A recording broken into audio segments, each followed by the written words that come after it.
තෙරුවන් සරණයි හැම දිනාටම. අපි අදත් මේ සූදානම අපේ සුපුරුදු දහම් හමුව පවත්වන්නට අපි හෝරා දෙකක පමණ කාලයක් උදෑසන 5:30 සිට මේ දහම් හමුව පවත්වනවා ශ්‍රී ලංකා වේලාවෙන්. අද විවාහ වර්ෂයෙන් සැලකුව විට 2021 වර්ෂයේ අප්‍රේල් මාසයේ 15 වෙනිදා බ්‍රහස්පතින්දා දවසක්. ඉතින් වෙනදා වගේම අපි අන්තර්ජාලය ඔස්සේ ස්කයිප් මාධ්‍යයෙන් මේ දහම් හමුවට එකතු වන්නේ. අදත් සුපුරුදු අපේ කල්යාණ මිත්‍ර පිරිස එසේම දහම් හමුවට එකතු වී සිටිනවා. හැමදෙනාම අපි තාමත්ම ගෞරවයෙන් සහ කල්යාණ මිත්‍රත්වයෙන් පිළිගන්නවා. පූජනීය ස්වාමීන් වහන්සේලා මෙහෙණින් වහන්සේලා ඇතුළු කල්යාණ මිත්‍ර හැමදෙනාම අපි වෙනද වගේම දහම් හමුව ආරම්භ කරමු. මේ උතුම් ශ්‍රී සද්ධර්මය අවබෝධ කරගෙන ලෝක සත්වයා කෙරෙහි අප්‍රමාණ කරුණාවෙන් දේශනා කොට වදාළ තථාගත බුදු පියාණන් වහන්සේ සම්බුද්ධ ගෞරවයෙන් සීකරගෙන নমස්කාර පාඨය තුන් වාරයක් කියලා සම්බුද්ධ වන්දනාවෙන් අපි දහම් හමුව ආරම්භ කරමු. නමෝ තස්ස භගවතෝ අරහතෝ සම්මා සම්බුද්දස්ස නමෝ තස්ස භගවතෝ අරහතෝ සම්මා සම්බුද්දස්ස නමෝ තස්ස භගවතෝ අරහතෝ සම්මා සම්බුද්දස්ස සාදු සාදු සාදු. තෙරුවන් සරණයි. අවසරයි කල්යාණ මිත්‍ර හැමදෙනාගෙන්ම අදත් අපි සුපුරුදු අපේ දහම් හමුව මෙතෙන් සිට පවත්වමු. පළමු කාල ඡේදයේ අපි බුද්ධ දේශනා පදනම් කරගෙන ඒ දේශනා තේරුම් ගැනීමක් සිදු කරනවා. බුද්ධ දේශනා අවබෝධ කර ගැනීමක්. අනතුරු අපි ඊට අදාළ අත්දැකීම්, ගැටලු, ප්‍රශ්න ආදී දේවල් සාකච්ඡා කිරීමට කාලය යොදා ගන්නවා ධර්ම සාකච්ඡාවක් වශයෙන්. ඉතින් අපි මේ විදියට මේ දහම් හමුවක් පවත්වන්නේ අපි හැම දෙනාගේම ධර්ම අවබෝධය පිණිස. දහම කියන්නේ සාමාන්‍යයෙන් විවහාරයෙන් ගත්තොත් තථාගත දහම, තථාගත බුදු පියාණන් වහන්සේ විසින් ප්‍රත්‍යක්ෂ කොට අවබෝධ කරගෙන ප්‍රත්‍යක්ෂ කරගෙන දේශනා කළ දහම. තවත් ගැඹුරින් කිව්වොත් ඒ උන්වහන්සේ අවබෝධ කරගත්තේ ප්‍රත්‍යක්ෂ කරගත්තේ කුමක්ද කියලා විමසුවොත් ඒ සෝබා දහම, ලෝක ස්වභාවය 아무තු දෙයක් නැහැ. නමුත් ඒ ස්වභාවය, ලෝක ස්වභාවය අවබෝධ කර ගැනීම සාමාන්‍යයෙන් අසුතවා පුතුජන මට්ටමේ ඉන්න කෙනෙකුට දුෂ්කරයි. ඒ අවබෝධ කරගන්න නොහැකිකම නොවේ. හැම මිනිසෙකුට මේ අවබෝධ කරගත හැකි. නමුත් ඒ සඳහා සංසුම් මනසක්, තැම්පත් මනසක් ඇති කර ගැනීම, ඊළඟට ඒක අවබෝධ කර ගැනීමට යෝග්‍ය ආකාරයෙන් මනස යෙදවීම, මෙන්න මේ වගේ දේවල් කෙරෙන්නේ නැහැ. මේ සංසුම් මනස අපිට හඳුන්වන්න පුළුවන් සමාධිමත් මනස කියලා. යමක් අවබෝධ කර ගැනීමට සුදුසු ආකාරයෙන් මනස යෙදවීම අපිට කියන්න පුළුවන් යෝනිසෝ මනසිකාර කියලා. අන්න ඒ වගේ දේවල්. ඊළඟට අවබෝධ කර ගැනීමට අදාළ වෙන දේ, නැත්නම් අපි ඒකට කියමු අරමුණ කියලා. ඒකට සාවධාන වීම, අවධානය යොමු කර ගැනීම, අපි ඒකට කියන සතිමත් බව කියලා. මෙන්න මේ වගේ ගුණාංග. ඊළඟට එක දිගටම ඒට අවධානය යොමු කරගෙන මේ කාර්යයේ යෙදීම, වීරිය, අන්න ඒ වගේ ගුණාංග හුඟක් වෙලාවට අසුතවා පුතුජන මට්ටමේදී හුඟක්ම අඩුයි. ඒක නිසා මේක අවබෝධ කර ගැනීමට හැකියාව ඇතත් එවැනි වැඩපිළිවෙලක යෙදෙන්නේ නැහැ. එහෙම මිසක නැත්තම් අවබෝධ කර ගැනීමේ නොහැකියාවක් තියනවා කියලා කියන්න බෑ. හැම මිනිසෙකුටම ලෝක ස්වභාවය, ජීවිතයේ යථා ස්වභාවය අවබෝධ කරගන්න පුළුවන්. නමුත් ඒට මග නැත්තම් ඒ ක්‍රමවේදය ඊට අවශ්‍ය කුසලතා බොහෝ විට නොවැඩී තිබෙන්න පුළුවන්. ඒ නිසාවෙන් මේ ධහම අවබෝධ කරගන්න අවස්ථාව නොලැබෙන්නේ. ඉතින් මේ අවබෝධ කරගත්ත ඇත්තෝ අපි පොදුවේ හඳුන්වනවා බුද්ධා බුදුවරු කියලා. එතකොට මේ අවබෝධ කරගෙන විතරක් නෙවෙයි ඒ දහම අනුගමනය කරලා තමන් එහි ප්‍රතිඵල ගත්තා, ප්‍රත්‍යක්ෂ කරගත්තා, අත්දැකීමක් බවට පත් වෙලා ඒ අත්දැකීම ලැබෙනවත් සමගම පෞරුෂයේ වෙනසක් සිද්ධ වෙනවා. ඒ වෙනස තමයි අපි මේ නිබ්බාන නිවුණු සැනසුණු බව කියලා හඳුන්වන්නේ ඒක. පෞරුෂීය වෙනසක් නිබ්බාන කියලා කියන්නේ. එතකොට අපිටත් පුළුවන්කම තිබෙනවා මේ පියවර තුන පසු කරන්න. පළවෙනි පියවර වෙන්නේ මේ ධහම අවබෝධ කර ගැනීම, තේරුම් ගැනීම, වටහා ගැනීම. ඊළඟට එය අනුගමනය කිරීමෙන් ප්‍රත්‍යක්ෂ කර ගැනීම. ප්‍රත්‍යක්ෂ කර ගැනීමත් සමගම අපේ පෞරුෂයේ සිදුවන වෙනස. ඒ වෙනස චර්යාත්මක අංශෙත්, චිත්තාවේගී අංශෙත්, බුද්ධිමය අංශෙත් කියන තුනේම සිද්ධ වෙනවා. ඉතින් මුලින් සිද්ධ වෙන්නේ බුද්ධිමය අංශයේ වෙනසක්. ඒක තමයි යථාබෝධ, යථාභූත ඥාන දර්ශන කිව්වේ. අපි දැන් අපේ ධර්ම සාකච්ඡාවේ මාතෘකාව තියාගෙන තින්නේ ඒ මාතෘකාවමයි යථාභූතං ඥාන දර්ශන. ඇතිතතු දැකීම කියලා. ඒ දැකීම අත්දැකීමක් බවට පරිවර්තනය වෙනවා ධර්ම මාර්ගයේ යනකොට. ඒ කියන්නේ මේක අනුගමනය කරනකොට දැකීම අත්දැකීමක් වෙනවා. අත්දැකීමක් බවට පත් වුණාම තමයි මේ පෞරුෂය වෙනස් වෙන්නේ. ඒකයි. එතන ඉඳලා සිතන විදිහ, වැඩ කරන විදිහ වෙනස් වෙනවා. ඒක සාමාන්‍ය දෙයක්. ඇත්තට මේක මේ ඕනම දෙයකදී එහෙමයි. දැන් අපි උදාහරණයක් හැටියට යම් දවසක ගින්දරට පිලිස්සෙන බව, පිච්චෙන බව අත්දැකීමෙන් දැනගත්තම එතන ඉඳලා අපි ගින්දරත් එක්ක වැඩ කරන විදිහ සම්පූර්ණ වෙනස් වෙනවා. යම් දවසක විදුලිය කරන්ට් එක වැදුනොත් එදා ඉඳලා අපි විදුලියත් එක්ක වැඩ කරන කලාව වෙනස් වෙනවා. අන්නර පෞරුෂීය වෙනස කියන්නේ ඒකයි. හිතන විදිහ, වැඩ කරන විදිහ සම්පූර්ණ වෙනස්. හැබැයි ඒක අත්දැකීමට හසු වෙන්න ඕන. දැකීම අත්දැකීමක් බවට පත් වෙන්න ඕන. ඉතින් එහෙමයි මේ වෙනස ධර්ම මාර්ගයේදීත් සිද්ධ වෙන්නේ. පළමුවෙන් ඇති වෙන්නේ ධර්මාවබෝධය. අපි මේ විදියට සංසුන්ව තැම්පත්ව ඉඳගෙන හොඳින් මනස යොදවලා ධර්මයේ ශ්‍රවණය කරපුවම අපිට ධර්ම කරුණු මනාකොට වැටහෙන්න පටන් ගන්නවා.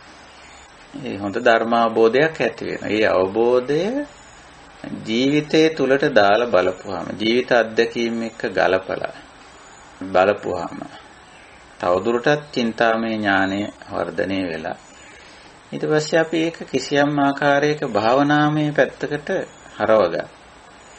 ඒ කියන්නේ ක්‍රියාත්මක පක්ෂය කියන එකයි. ඉතින් ක්‍රියාත්මක කිරීමත් එක්ක අර අත්දැකීම කියන එක පච්චත්තය කියලා ඒකට පාලි භාෂාවෙන් කියන්නේ පච්චත්ත ප්‍රත්‍යක්ෂ අද්දුටුවයෙක් බවට පත් වෙනවා. එතකොට ඒ අත්දැකීමත් එක්කම අර පෞරුෂීය වෙනස සිද්ධ වෙනවා. ඒකයි ස්වභාවය. ඉතින් ඔය වෙනස ඇති කරගන්න අපි ධර්ම ශ්‍රවණය කරන්න ඕන, බණ අහන්න ඕන. ඉතින් එවැනි කටයුත්තක් අපි මේ දීර්ඝ කාලයක් තිස්සේ කරගෙන යනු ලබන්නේ.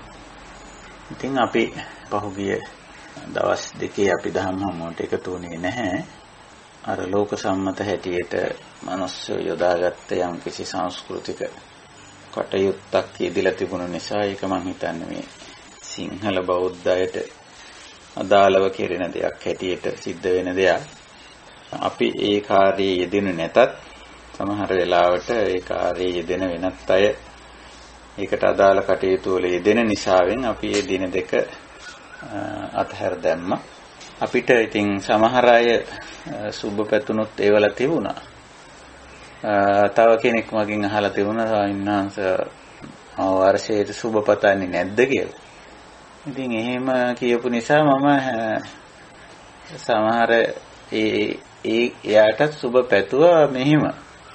ඉතින් මම කිව්වා මේ කල්යාණ මිත්‍රයන් හමුවන සද්ධර්ම ශ්‍රවණය කරන්ට ලැබෙන තියෙන අකුසල් ගෙවා ගන්න නැති කුසල් උපදවා ගන්න පුළුවන් අවුරුද්දක් වේවා කිව්වොත් එහෙම හොඳයි නේද කියලා. ඒ විදිහ එකක් වුණොත් සුබයි නේද කියලා. ඔය අනිත් මොනවා හම්බ වුණත් කිරිපැණි ලැබේවා කියලා නේ කියයි. මේ මොක හම්බ වුණත් අවුරුද්ද අසුබයි. ඉතින් පාප මිත්‍රයෝ හම්බ වුණොත් අසත් ධර්මයේ ශ්‍රවණය කරන්න ලැබුණොත් තියෙන අකුසල් වැඩි වුණොත් නැති අකුසල් හටගත්තොත් ඉතින් අනිත් මොනවා ලැබුණත් ඉදිරි කාලේ අසුබයි. ඒක නිසා සුබ වෙන්න නම් අපිට කල්යාණ මිත්‍රයෝ ලැබෙන්න ඕන, සද්ධර්මයේ ශ්‍රවණය කරන්න ලැබෙන්න ඕන. එහෙම ලැබිලා ඉතින් අපිට ධම්මානුධම්ම පටිපන්න වෙලා අර තියෙන අකුසල් කාය වාක් මනෝ වශයෙන් තියෙන අකුසල් ගෙවා ගන්න නැති කුසල් කාය වාක් මනෝ වශයෙන් නැති කුසල් උපදවා ගන්නත් ලැබුණොත් එහෙමනම් සුබයි. ඉතින් ඒ විදිහට මම සමහර ඇත්තන්ට සුබ පැතුවා. ඒ මටත් මේ එක එක්කෙනා සුබ පතලේවල තිබ්බනේ. ඉතින් ඒක නිසා. ඉතින් කොහොම වුණත් මේ අපේ ධර්ම මාර්ගයෙන් පැත්තෙන් බලපුවාම අපි මේ ධර්ම මාර්ගයට ආවයින් පස්සේ හිස් පහත් විදිහේ නිකන් අර්ථ ශූන්‍ය වැඩ කටයුතු වල දෙන්න අවශ්‍යතාවයක් නැහැ. සුපුරුදු වැඩ අපි ඒ විදිහටම කරගෙන ආව. දැන් අපේ ඊයේ සුපුරුදු ධර්ම සාකච්ඡාවක් තිබුණා අපේ ස්වාමීන් වහන්සේලා සමග කරන බදාද දවසේ. පාලි ඉගැන්වීම සහ ධර්ම විනය හැදෑරීමේ කටයුතු අපි ඒවා එසේම කරගෙන ගියා. ඒවයි කිසි වෙනසක් නැහැ. ඉතින් අපි මේ ධර්ම මාර්ගයේ යන කටයුතු වලදී ඔය බාහිර ලෝකයා උඩපනින දඟලන වැඩ කටයුතු නිසා අපි අපේ කටයුතු වළක්ව ගන්න අවශ්‍යතාවයක් නැහැ. ඉතින් අර ඊයේ දවසේ මම යොදා නොගත්තේ සමහර විට ගිහි ජීවිත ගත කර නැත්නම්ගේ ජීවිතවල ඔය කාරණේ සමහර විට තියෙනවා. අනිත් අපි ඔය කටයුතු වල නොයෙදුනත් සමහර විට අනිත් අය යෙදෙන නිසා ඒ අය යනවා කතා බහ කරනවා. තේම අවස්ථාවක ඒගොල්ලෝ එක්ක අවශ්‍ය ප්‍රතිචාර නොදැක්වුවොත් කතා බහ නොකළොත් ඒක නිකන් අශිෂ්ටකමක් වගේ සිද්ධ වෙන්න පුළුවන් නිසා. ඒ අය අපහසුතාවයටපත් කිරීමක් වගේ දෙයක් සිද්ධ වෙන්න පුළුවන්. ඉතින් එහෙම අවශ්‍ය නැහැ. අපි නිවසකට ගෙදරකට කෙනෙක් ආවොත් අතිථි බලී අපි කරනවානේ. ඥාති බලී අතිථි බලී ඥාති බලී නෙම්බක් වෙලාවට ඥාතීන් වෙනුවෙන් කරන යුතුයකම් ආගන්තුකෙක් ආවොත් කරන යුතුයකම් ඉතින් ඒවා අපි කරනවානේ. අපේ දහමට එකඟයිනේ. ඒ විදිහට. එහෙම සලකලායි අපි ওই විදිහට කටයුතු කරන්නේ. හොඳයි අපි අපේ ධම් සාකච්ඡාවට යමු. එතකොට අපි යථා භූතං ඥාන දස්සන ඇතිතතු දැකීම කියන මාතෘකාව තමයි අපි දැනට තියාගෙන මේ සාකච්ඡාව කරගෙන ඉන්නේ. එතකොට අපි මේ වන විට බුද්ධ දේශනාව හැටියට ඉදිරිපත් කරගෙන තියෙන්නේ මහා පුන්නම සූත්‍රය. මහා පුන්නම සූත්‍රය සූත්‍ර පිටකයේ මජ්ක්‍ධිම නිකායේ උපරිපන්නාසකේ දේවදහ වර්ගයේ ඇතුළත් සූත්‍රයක්. අපි එහි මුල් කොටස් සැලකිල්ලට ගත්ත සාකච්ඡා කෙරුවා. බුදුරජාන් වහන්සේ පුර පෝය දවසක රාත්‍රියේ සඳපානේ තමන්ගේ ශ්‍රාවක පිරිසත් සමග ඉන්න අවස්ථාවක ධර්ම සාකච්ඡාවකට අවස්ථාවක් ලබා ගැනීමක් හැටියට කිසියම් ශ්‍රාවකයෙක් බුදුරජාණන් වහන්සේ සමග කරන සංවාදයකට වඩා ප්‍රශ්න කරුණු විමසීමක් සහ ඒට බුදුරජාණන් වහන්සේ දෙන පිළිතුරු මාලාවක් හැටියට මේ සූත්‍රය ඇතුළත් මේ සූත්‍රය ගොඩනැගෙන්නේ. මේ සූත්‍රයේ ඇතුළත් ධර්ම කරුණු ගොඩනැගෙන්නේ. එතකොට මෙහි මූලික වශයෙන් සාකච්ඡා වෙන්නේ පංච උපාදානස්කන්ධ, පංචස්කන්ධ, නාම රූප ගැන. ඉතින් නාම රූප වලින් තමයි පංචස්කන්ධ සකස් වෙන්නේ. පංචස්කන්ධ වලින් තමයි පංච උපාදානස්කන්ධ සකස් වෙන්නේ. පංච උපාදානස්කන්ධ ඇතුළත තමයි පංච උපාදානස්කන්ධ කෙරෙහි චන්ද රාගය ඇති වෙන්නේ. ඉතින් චන්ද රාගයට තමයි දහමේ උපාදාන කියලා කියන්නේ. ඒ කියන්නේ තණ්හා පත්‍ය උපාදානං කියන තැන කියන උපාදානය ඒ චන්ද රාගය නිසා ඇති වෙන්නේ. එතකොට අපි කිව්ව ඡන්දය කියන එක ස්වභාවික දෙයක්, තේරීම. නමුත් තෝරපු දේ එක්ක ඇලීමයි, ගැටීමයි, මුලා වීමයි ඒක තමයි තණ්හා කියන්නේ. ඉතින් ඒක තවත් අවිද්‍යාවෙන් ගැට ගැහුනොත් ඒක උපාදාන බවටපත් වෙනවා. උපාදාන වීමෙන් දුක ඇති වෙනවා. ওই විදිහටයි පංච උපාදානස්කන්ධා දුක්ඛා කියලා බුදුරජාන් වහන්සේ දේශනා කරලා තියෙනවා. ඒ දුකක් බවටපත් වෙන්නේ මේ තණ්හා මාන දිට්ඨි වශයෙන් මේක අල්ලා ගැනීම නිසා. ඉතින් එසේ නොවන්නට පංචස්කන්ධ, පංච උපාදානස්කන්ධ මේවා සකස් වීමට උපකාරී වෙච්ච නාම රූප ධර්ම මේවා පිළිබඳ ගැඹුරු අවබෝධයක් ඇති කරගන්න අපිට මේ සූත්‍ර දේශනාව, මහා පුන්නම දේශනාව උපකාරී වෙනවා. ඉතින් මෙහි ප්‍රශ්න සහ පිළිතුරු විදිහට තමයි මේ සූත්‍රයේ දැක්වෙන සාකච්ඡාව ගිහිල්ලා තියෙන්නේ. ප්‍රශ්න පිළිතුරු ක්‍රමය නවංග ශාස්ත්‍රීය ශාසනයේ හැටියට ගත්තොත් වේදල්ල කියන කොටසට වැටේ. ප්‍රශ්න සහ පිළිතුරු. ඉතින් මෙතනත් යම් කිසි වේදල්ලයක් තියෙනවා. ප්‍රශ්න ඇසීමක් සහ ඊට පිළිතුරු සැපයීම. එතකොට පළවෙනි ප්‍රශ්නය හැටියට අපි දැක්කා බුදුරජාණන් වහන්සේගෙන් විමසුවේ මේ භික්ෂුව ඉමේ නකෝ බන්තේ පංච උපාදානස්කන්ධා. පංච උපාදානස්කන්ධය පිළිබඳව සඳහන් කළා මේ වද පංචස්කන්ධ පංච උපාදානස්කන්ධ කියන්නේ කියලා. ඉතින් බුදුරජාණන් වහන්සේ ඒකට ඔව් කියලා කෙටි පිළිතුරක් දුන්නා.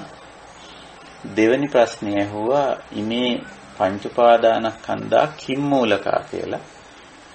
ඉතින් ඒකටත් පිළිතුරු දුන්නා පංච උපාදානස්කන්ධා ඡන්ද මූලකා කියලා. මේ පංච උපාදානස්කන්ධය ඡන්දය මූලික කරගෙන එහෙම නැත්නම් වර්ණය තේරීම මූලික කරගෙන පවතින දෙයක් හැටියට.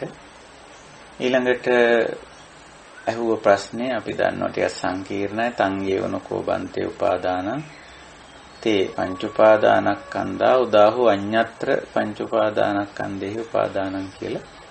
මේ පංච උපාදානස්කන්ධ කියලා අපි ධර්මයේ කියන තණ්හා මාන දිට්ඨි වශයෙන් උපාදාන වීම මේ පංචස්කන්ධය පංච උපාදානස්කන්ධයමද නැත්නම් වෙනත් එකක්ද වෙනත් ඊට පරිබාහිරින් සිද්ධ වෙන දෙයක්ද කියලා අහපුවාම නම් මේට පරිබාහිරින් සිද්ධ වෙන දෙයක්වත් නෙමෙයි මේකත් නෙමෙයි මේ පංච උපාදානස්කන්ධය නොවේ අපි ධහමේ කියන උපාදානය පංච උපාදානස්කන්ධේසු චන්දරාගෝ තන්තත් උපාදාන අපි කතා කරන උපාදානය කියලා කියන්නේ මේ පංච උපාදානස්කන්ධයන්ට ඇති කරගන්නා වූ චන්දරාගය. එතකොට ඵලයේ මෙතන උපාදාන කියන කාරණේ දෙපාරක් යෙදෙනවා. පළමු යෙදීම ඇතුලේ තියෙන්නේ පංචස්කන්ධය එකිනෙක බද්ධව පැවතීම, එකිනෙකට සම්බන්ධව පැවතීම. ඒකට පවතින නිසා ඒක තනි වචනයකින් හඳුන්වනවා පංච උපාදානස්කන්ධය කියලා. එතකොට ඒක එකක්. එතන එකිනෙක බද්ධ වී තිබීමක් තියෙනවා. ඒක නෙමෙයි බුදුදහමේ කියන උපාදානය. බුදුදහමේ අපි කතා කරන දුකට හේතු වෙන උපාදානය වෙන්නේ මේ පංච උපාදානස්කන්ධය දකිනකොට අහනකොට විඳිනකොට ඒයින් ලබන වින්දනය නිසා ඒ කෙරෙහි ඇති කරගන්නා වූ චන්දරාගය.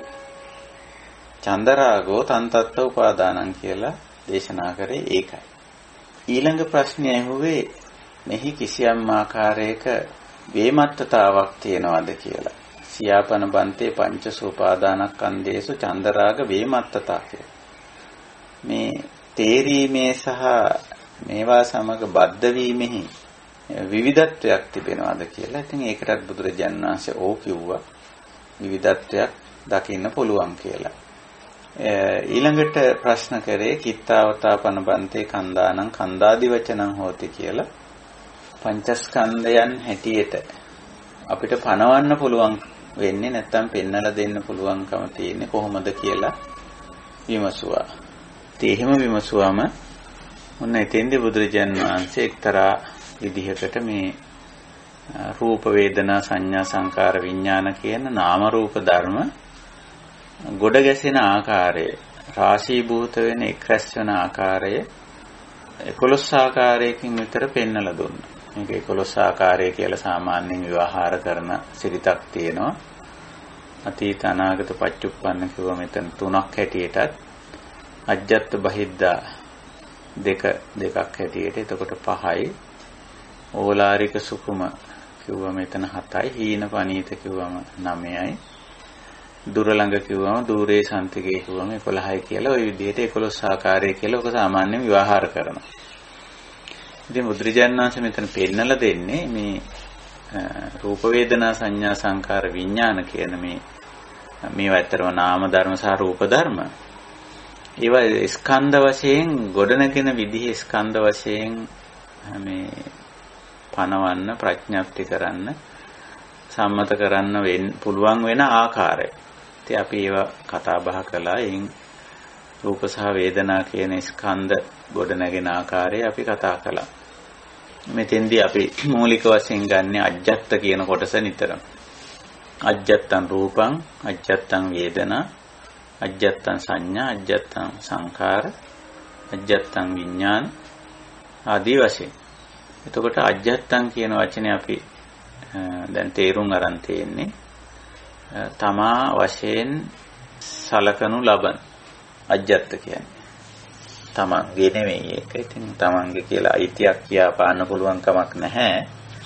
නමුත් භාවිතයේදී ඒක තමා වශයෙන් සලකන.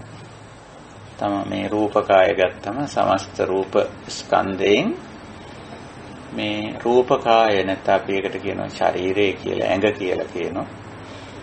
ඒක සාමාන්‍ය විවාහාරයේදී මේ මගේ ශරීරය තමන්ගේ ශරීරයේ හැටියට සලකන. එහෙම දැනෙනවා, එහෙම හැඟෙනවා, එහෙම භාවිත කිරීමක් තියෙනවා. ඒක බොරු නෙමෙයි. ඒක නිසා බුදුරජාණන් වහන්සේ ඒක තමන්ගේ කියනකට වැඩිය තමා වශයෙන් සලකනු ලබන කියන අර්ථයේ දීමට අජ්ජත්තං කියන වචනයයි පාවිච්චි කළා. අජ්ජත්තං. ඊළඟට ඒ රූපකායට ඍජුවම සම්බන්ධතාවයක් නැති අනිකුත් රූප ධර්ම බහිද්දා හැටියට විවහාර වෙනවා. බාහිර කියලා. හැබැයි ඉතින් ඔය අජ්ජත් බහිද්දා කියන බෙදීම තේරුම් ගැනීම සඳහා පමණයි. දැන් ඔය අත්තිපදෝපම වගේ දේශනාවලදී සරියුත් හාමුදුරුවෝ මේක පෙන්නනවා මේ අජ්ජත් බහිද්දා කියන බෙදීම එක්තරා විදිහක නිකන් සම්මුතියක් විතරයි. නමුත් මේක එකට පවතින්නේ කියලා. යාච අජ්ජත්තිකා පඨවි ධාතු, ආපෝ ධාතු, වායෝ ධාතු, තේජෝ ධාතු. යාච බාහිරා පඨවි ධාතුරේ ඒව ඒසා කියලා. ඒ කියන්නේ පඨවි ධාතුවත්, ආපෝ ධාතුවත්, වායෝ ධාතුවත්, තේජෝ ධාතුවත් කියන මේ හතර මේ රූප ධර්ම හැටියට සලකන්නේ. එතකොට ඒවා අජ්ජත් බහිද්දා වශයෙන් වෙන් කෙරුවට අජ්ජත්තිකා යාච බාහිරා එහෙම කිව්වට එකක් විදිහට තමයි තියෙන්නේ. එකට පවතින්නේ. අපි ඉතින් අර විවාහාරයේදී අජ්ජත් බහිද්දා වශයෙන් එහෙම සලකනවා. තේරුම් ගැනීම හිලා. ඉතින් කොහොම නමුත් අපි බුදුරජාණන් වහන්සේත් මෙතෙන්දී විවාහාරණේ විස්තර කිරීමේදී නැත්නම් ස්කන්ධයක් ගොඩනගෙන ආකාරය පැහැදිලි කිරීමේදී ඔය විදිහට ඔය විභේදනයේ ඔය කොටස් කර දැක්වීම කරලා තියෙනවා. එතකොට අපි ඒකෙනොත් අපි මූලික වශයෙන් ඔය අජ්ජත් බහිද්දා දෙක හරියට තේරුම් ගන්න. ඊට පස්සේ ඔය අජ්ජත්තේ පැවැත්මට බහිද්දාව එකතු කරනවා, කිට්ටු කරගන්නවා. ඉතින් බහිද්දාව කිට්ටු කරනකොටම ඒක අර අතීත අනාගත පච්චුප්පන්න වශයෙන් ඔය අතීත වර්තමාන අනාගත කියලා ඔය කාලත්‍රයට දාලා එකතු කරගන්න ගතියක් තියෙනවා. ඊළඟට ඕවයි තියෙන ස්වභාවය ඕලාරික සුකුම හීන පනීත වශයෙන් එකතු කරගන්න. එකතු කරගෙන කොටහක් දුර කොටහක් ළඟ වශයෙන් ගොඩ ගහ ගන්න. ළඟම තියාගන්න කොටසක් දුරින් තියාගන්න කොටසක්. ඉතින් ඔන්න ඔය විදිහට මේ බුදුරජාණන් වහන්සේගේ මේ විග්‍රහය ස්කන්ධයක් ගොඩනගෙන ආකාරය පිළිබඳව කරන විග්‍රහය හරි අපූර්වයි. ඉතින් අපි ඒක හොඳට භාවනාත්මක වෙලා බැලුවොත් අපිට මේක හොඳට ප්‍රත්‍යක්ෂ වෙනවා ස්කන්ධය ගොඩනැගිලා තියෙන ආකාරය. එතකොට අපි උතනින් රූප වේදනා කියන ස්කන්ධ පිළිබඳ කතා කෙරුවා. අපි අද සංඥා ස්කන්ධයට අවධානය යොමු කරමු. සංඥා ස්කන්ධය විස්තර කරන්නේ අර විදිහටමයි. වෙනසක් නැහැ. යාකාචි සංඥා අතීත අනාගත පච්චුප්පන්න අජ්ජත්තං වා බහිද්ධා වා උලාරිකං වා සුකුමං වා හීනං වා පනීතං වා යන්දූරේ වා සම්තිකේ වා අයං සංඥා ඛණ්ඩෝ කියලා. එතකොට මේ සංඥා කියන එක ගැන අපි ගොඩක් කතා කරලා තියෙන මීට කලින්. සංඥාව කියන්නේ මිනිස්සු ළඟ තියෙන යම්කිසි මානසික හැකියාවක්. අපි මේකට සංජානන හැකියාව කියලා කියනවා. cognitive ability කියන්න පුළුවන්. ප්‍රජානන හැකියාව යමක් වටහා ගැනීමේ හැකියාව. ඒක සාමාන්‍යයෙන් මව් කුසේදීම නැත්නම් විජු වටේදීම ඇති වෙනවා. විශේෂයෙන් අර අපි කතා කළා සත්වයේ ඇතිවීමට උපකාරී වෙන ප්‍රධාන උපකාරක ධර්මයේ වෙන්නේ රූප කොටස්. කියන මව්පිය දෙදෙනාගෙන් ලැබෙන රූප කොටස්. එතකොට ඒ රූප කොටස් මව් කුසකදී හෝ අපි ඒකට කියන්නේ මාතු කුච්චි කියලා නැත්නම් විජුවටකදී කොහෙදි හරි ඒකට විජුවට කිව්වත් ඒකත් මාතු කුච්චියේදීම සකස් වෙන දෙයක්. ඉතින් කොහොම හරි මේක සුදුසු තැනදී යෝග්‍ය තැනදී හමු වුණොත් මේ රූප කොටස් මවගෙන් පියාගෙන් සත්වයක් බිහිවීමට අදාළ රූප කොටස් සුදුසු තැනකදී මුණ ගැහුණොත් ඒ මුණ ගැහුණ ගමම්ම මේ නාම කොටස් හට ගන්නවා. නාම කොටස් හට ගන්නවා. ඒක නිකන් භෞතික විද්‍යාත්මක උදාහරණයක් කිව්වොත් අපි දන්නවා සමහර භෞතික දේවල් එකතු වුණාම එතන රස්නේ ඇති වෙනවා. එහෙම නැත්නම් සීතල ඇති වෙනවා. එහෙම නැත්නම් පුපුරා යෑමක් ගින්නක් ඇති වෙනවා සමහර වෙලාවට. ඒවා එකතු වෙනකන් එහෙම වෙන්නේ නැහැ. එකතු වුණු ගමන්ම යම්කිසි බලයක්, ශක්තියක්, පව එකක් ගොඩ නැගෙනවා. අපි දන්නවා. ඒක නිසා මේ වගේ දේවල් වෙන් කරලා සමහර වෙලාවට තියන්න. අවශ්‍ය වෙලාවෙදි විතරක් එකතු කරගන්න. එකතු වුණු ගමන්ම අර බලය, ඒ ශක්තිය කියන එක ගොඩ නැගෙනවා. අන්න ඉවෙනි මම මේ කිව්වේ නිදර්ශනයක්.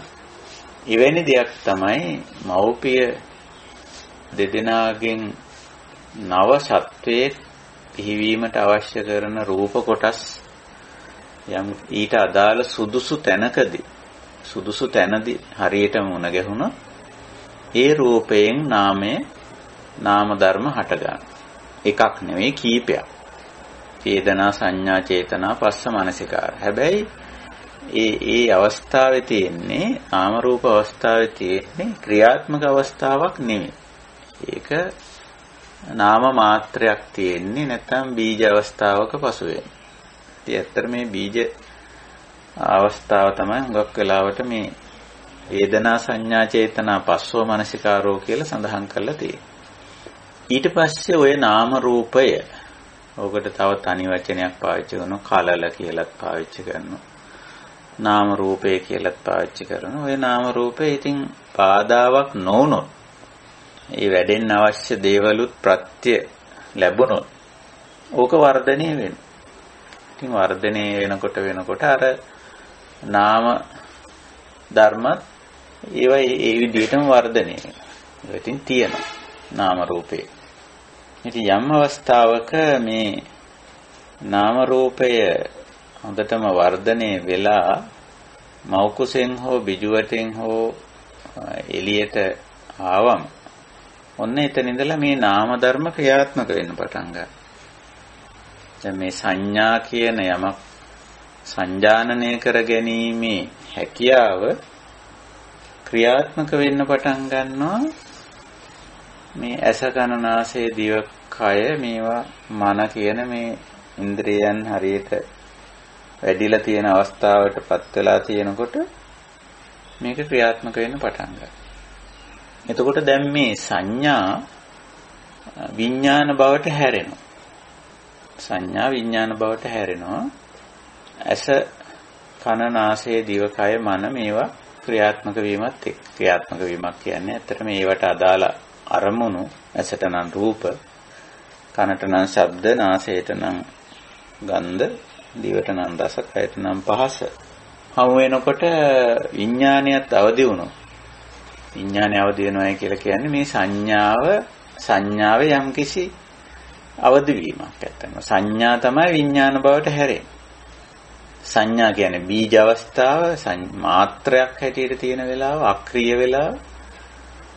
නැත්නම් ඒක භවංග කියලා කියනවා අභිධර්මයේ. භවංග අවස්ථාව. ඒක සක්‍රීය වෙනවා. සක්‍රීය වෙන්න අවශ්‍ය ප්‍රත්‍ය හේතුව යෙදුණා. මොකද්ද? ඇසයි රූපයයි හමු වුණා. කනයි ශබ්දයයි මුණ ගැහුණා. නාසයයි ගන්ධයයි හමු වුණා. දිවයි රසයයි හමු වුණා. කයයි පහසයි හමු වුණා. හමු වෙනකොටම අර නිදිගත් ස්වરૂපයෙන් අක්‍රීය ස්වરૂපයෙන් තිබුණු සංඥා විඥාන බවට පත් වෙනවා. ක්‍රියාත්මක වෙන්න පටන් ගන්නවා. දැන් ඔන්න ඔතෙන්දී ඒකයි විඥානයේ හය ආකාරයෙන් පෙන්වන්නේ. චක්කු විඥාන, සෝත විඥාන, ගාන විඥාන, જીවහා විඥාන, කාය විඥාන, මනෝ විඥාන කියලා. ඉතින් දැන් බොහොම වේගයෙන් ක්‍රියාත්මක වෙන්න පටන් ගන්නවා. ඒ ක්‍රියාත්මක වෙලා මොනවද කරන්නේ? මේ විඥානේ එතන ඉඳලා මොකද්ද කරන්නේ? විඥානේ කරන්නේ Tamanට සුපුරුදු කාර්යයමයි. සුපුරුදු කාර්යයමයි. කරන්නේ අපව මොනවද? රූප සංඥා කරගන්න. ඒ කියන්නේ රූප හඳුනා ගන්න. වෙන කරලා හඳුනා ගන්න. ඉතින් වෙන කර හඳුනා ගන්නවා කියන අර්ථයෙන් විඥාන කියනවා. විජානාතිති විඥාන කියලා. එතකොට දැන් මේ සංඥා විඥාන දෙක ස්කන්ධ දෙකකට සම්බන්ධ වෙනවා. ඒකයි මෙතන විශේෂත්වය. දෙකකට නෙමෙයි ඉතින් ඇත්තටම බැලුවොත් ඉතිරි හතරටම සම්බන්ධයි. ස්කන්ධ හතරකටම. සංඥා සංකාර විඥාන, වේදනා සංඥා සංකාර විඥාන කියන හතරටම සම්බන්ධයි. ඉතින් මෙන්න මේ සංජානන හැකියාව යමක් වටහා ගැනීමේ හැකියාව ක්‍රියාත්මක වෙලා එතන ඉඳලා ඉතින් වේගයෙන් යම් දේ වටහා ගන්න පටන් ගන්නවා. ඉතින් එසේ වටහා ගන්නා තේරුම් ගන්නා දේවල් ඊළඟට ඒ වටහා ගන්න තේරුම් ගන්න දේවල් විඳිනවත් එක්ක වේදනා. දැන් ඔන්න වේදනා සංඥා දෙක වැඩ කරනවා. අපි වේදනා කලින් කතා කරා විඳීම කියන ස්වභාවය, හඳුනා ගැනීම කියන ස්වභාවය. දැන් මේ විඳීමට පෙරත් හඳුනා ගැනීමක් තියෙනවා. විඳීමෙන් පසුවත් හඳුනා ගැනීමක් තියෙනවා. විඳීමට පෙර කරන හඳුනා ගැනීම අපි බොහෝ වෙලාවට මේ විඥාන කියන ස්වභාවය. එතන තින්නම් සංගති වෙන්නේ ඔන්නොතෙන්. ඊට පස්සේ පස්සෝ ඒ අරමුණ හිතට ගිහිල්ලා ඔන්න පස්සපච්චය වේදනා විඳිනවා. විඳයින් පස්සේ ආය හඳුනා ගන්නවා. විඳ අරමුණේ ගති ගුණ, ගති ලක්ෂණ, ස්වરૂපේ ස්වභාවය, ගුණය, ගතිය හඳුනා ගන්න. එය සැප දෙයක් හෝ දුක් සහගත දෙයක් හෝ මධ්‍යස්ථ දෙයක් හැටියට හෝ හඳුනා ගන්න.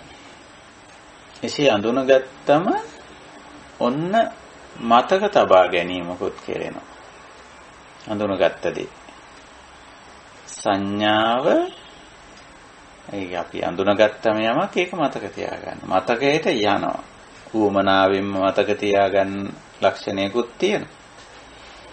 ඌමනා නැතත් මතක හිටිනවා කියලා අපි කියනවා. ඒක හේතුඵල ධර්මානුකූල සිද්ධිය. මතක හිටිනවා. මතකයට යනවා කියලා. එතකොට මෙන්න මේ විදිහට අපි විඳලා හඳුනාගත්ත දේවල් රාශියක් තියෙනවා අපි ළඟ. මතක පොදියක් තියෙනවා. මතක පොදියක් තියෙනවා. ඉතින් ඔය මතක පොදියට ඔය බහුසුත කියලා කියන්නේත් ඔය මතක පොදියට තමයි. බහුසුත කියන්නේ ඔය සංඥා ස්කන්ධයට.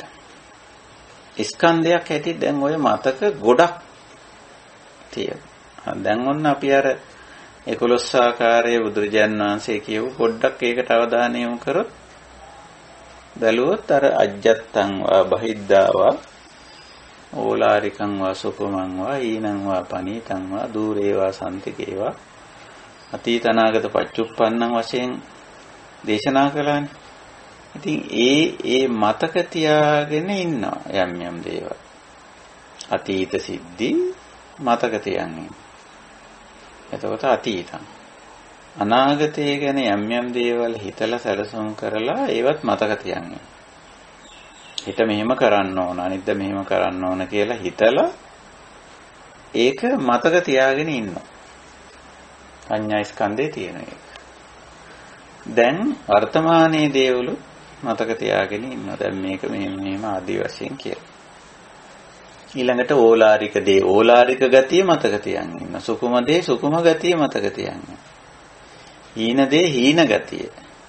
පනීත දේ පනීත ගතිය මතක තියාගෙන ඉන්නවා. ඒ දුර නම් දුර බව, ළඟ නම් ළඟ බව මතක තියාගන්න. එතකොට දැන් මතක ගොඩක් ওই විදිහට ගොඩ ගැහෙනවනේ. ගොඩක් ගොඩ ගැහෙනවා. එතකොට මෙන්න මේක තමයි සංඥා ස්කන්ධය කියන්නේ. දැන් අපිට එහෙම මතක පොදියක් තියෙනවා. අපිට ඕවා හරියටම වෙන් කරලා මේ මතකයේ අනුව කියන්න උනත් පුළුවන්. ආවල් එක තියෙන්නේ දුර, මේක තියෙන්නේ ළඟ. ඒ විදිහට අපි මතක තියාගෙන තියෙනවා. මේක අතීතයේ තිබුණු දෙයක්, මේක දැන් තියෙන දෙයක්, මේක අනාගතයට සම්බන්ධ දෙයක්, නැත්නම් අනාගතයේ සිද්ධ වෙන දෙයක්, සිදු වෙයි කියලා හිතන දෙයක්, කරන්න බලාපොරොත්තු වෙන දෙයක් කියලා ඔහොමයි මතක තියන්නේ. එවැනි මතක රාශියක් තියෙනවා. ඉතින් ඔවා හරි සංකීර්ණයි සංඥා ස්කන්ධය. ඔය අපි ළඟ තියෙන සියලු දැනුම්, ලෞකික දැනුම තියෙන්නේ මේ සංඥා ස්කන්ධේ. පුරුදු වෙලා, පුහුණු වෙලා, කරලා, අහලා, විඳලා ඔක්කොම මතක තියාගෙන විශාල මතක පොදියක් තියෙනවා. සංඥා ස්කන්ධය. ඉතින් මේ මතක පොදිය අපි නැවත සමහර වෙලාවට භාවිතයට ගන්නවා. ඒ මතක් කර ගන්නවා සමහර වෙලාවට. අමතක වෙලත් යනවා. බොහෝ දේ ඕකේ තියෙන සංඥා නිරෝධ වෙනවා. නැත්තම් අපි සංඥා වය වෙනවා කියන්නේ. සමුදේ වෙලා වය වෙලා යන. සමහර සංඥා තියෙනවා. ඉතින් තියෙන්නේ දැන් අපිට රූප ධර්මයක් තියෙන විදිහට නාම ධර්මයක් තියෙන්නේ නැහැ.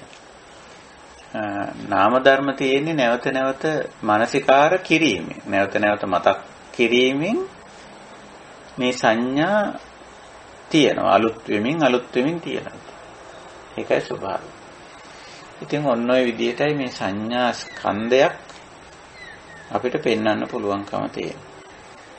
එතකොට ඒකේ නොඑක් විදිහේ දැන් අපි ධර්මයේ හැදෑරුවත් ඒවත් තියෙන්නේ මේ සංඥා ස්කන්ධේ.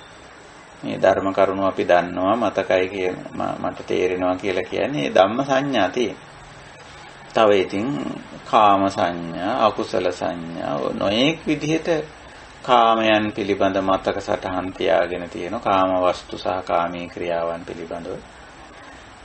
සමහර විට ඒවා දැකීමෙන්, ඇසීමෙන්, විඳීමෙන් ලැබපු වේදනා, වින්දනයන් පිළිබඳ මතක සටහන් තියාගෙන තියෙනවා. මේ වේදනා විඳීම් මතක තියෙන්නේ සංඥා විදිහට. වස්තු සහ ක්‍රියා මතක තියාගෙන ඉන්න. මේක කරන්නේ මෙහෙමයි.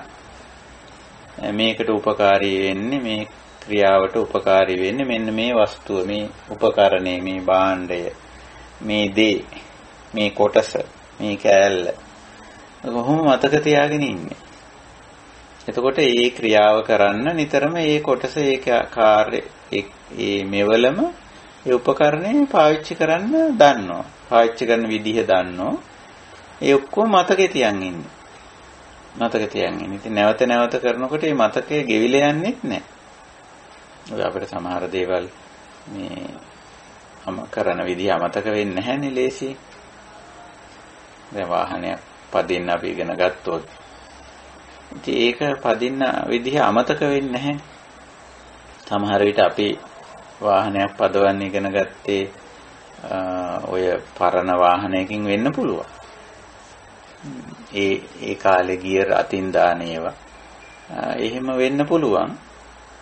එහෙම වාහනයකින් ඉගෙනගෙන වාහනයක් පැදවීම පිළිබඳ සංඥාව තිබුණත් මේ අලුත් තාලේ වාහනයක් අතර ගත්තත් ඉතින් ඒක අර මූලික ස්වභාවයන් ටික වෙනස් වෙලා නැහැ. ගියර් අතින් දාන්නේ නැහැ. ඒ වෙනුවට ස්වයංක්‍රීයව වේගමානයන් දිගට වැටිගෙන යනවා ගියර්. ඒත් පුළුවන්කම ලැබෙන වහාම අර තියෙන සංඥා ටික එකතු වෙලා නව සංඥාවක් හැදෙනවා. ඉතින් දන්නවා දැන් මේකේදී අතින් දාන්න දෙයක් නැහැ. ඉබේ වැටෙනවා. එතකොට අනිත් ටික විතරයි කරන්න තියෙන්නේ. මේ ස්ටීරියන් වීල් එක හසුරවන්න ඕන. ඊට පස්සේ තිරිංග සහ ඇස්ලේටර් ක්‍රියාත්මක කරන්න ඕන කියලා ඉතින් වැටහෙනවා. හැබැයි අර මූලික වාහනේ පැදවීම කියන එක මූලික පැදවීම සඳහා දාලා මූලික සංඥා ටික ඒ ටික තියෙනවා. ඉතින් ඒ ටික එතෙන්ද ක්‍රියාත්මක වෙනවා. ඉතින් අලුතෙන් මේක අලුත් වාහනයක් උනායි මේකේ ක්‍රියාකාරීත්වය වෙනස් වුණා කියලා ඒ තරම් ලොකු ගැටලුවක් ඉන්නේ නැහැ. ඔන්න ඔය වගේ අපේ මතකයන් අලුත් වෙලා සමහර වෙලාවට තියෙනවා. දැන් ඉතින් එහෙම වුණාම වාහන දෙකම ගත්තම දැන් දෙකම පදවන්න පුළුවන්.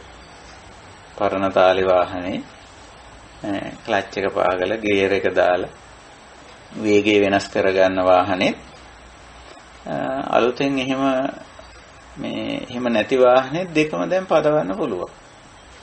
මොකද අර මූලික සංඥා ටික මෙතන වැඩ කරලා අලුතෙන් සංඥා පද්ධතියක් ඒ ඔස්සේ සකස් වෙනවා.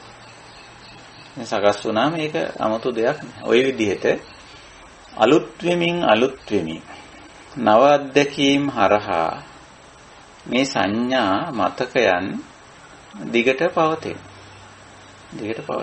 සමහර වෙලාවට භෞතික ශරීරයේ කිසියම් බරපතල හානියක් නිසා ওই සංඥා නැති වෙන අවස්ථාවලුත් තියෙනවා.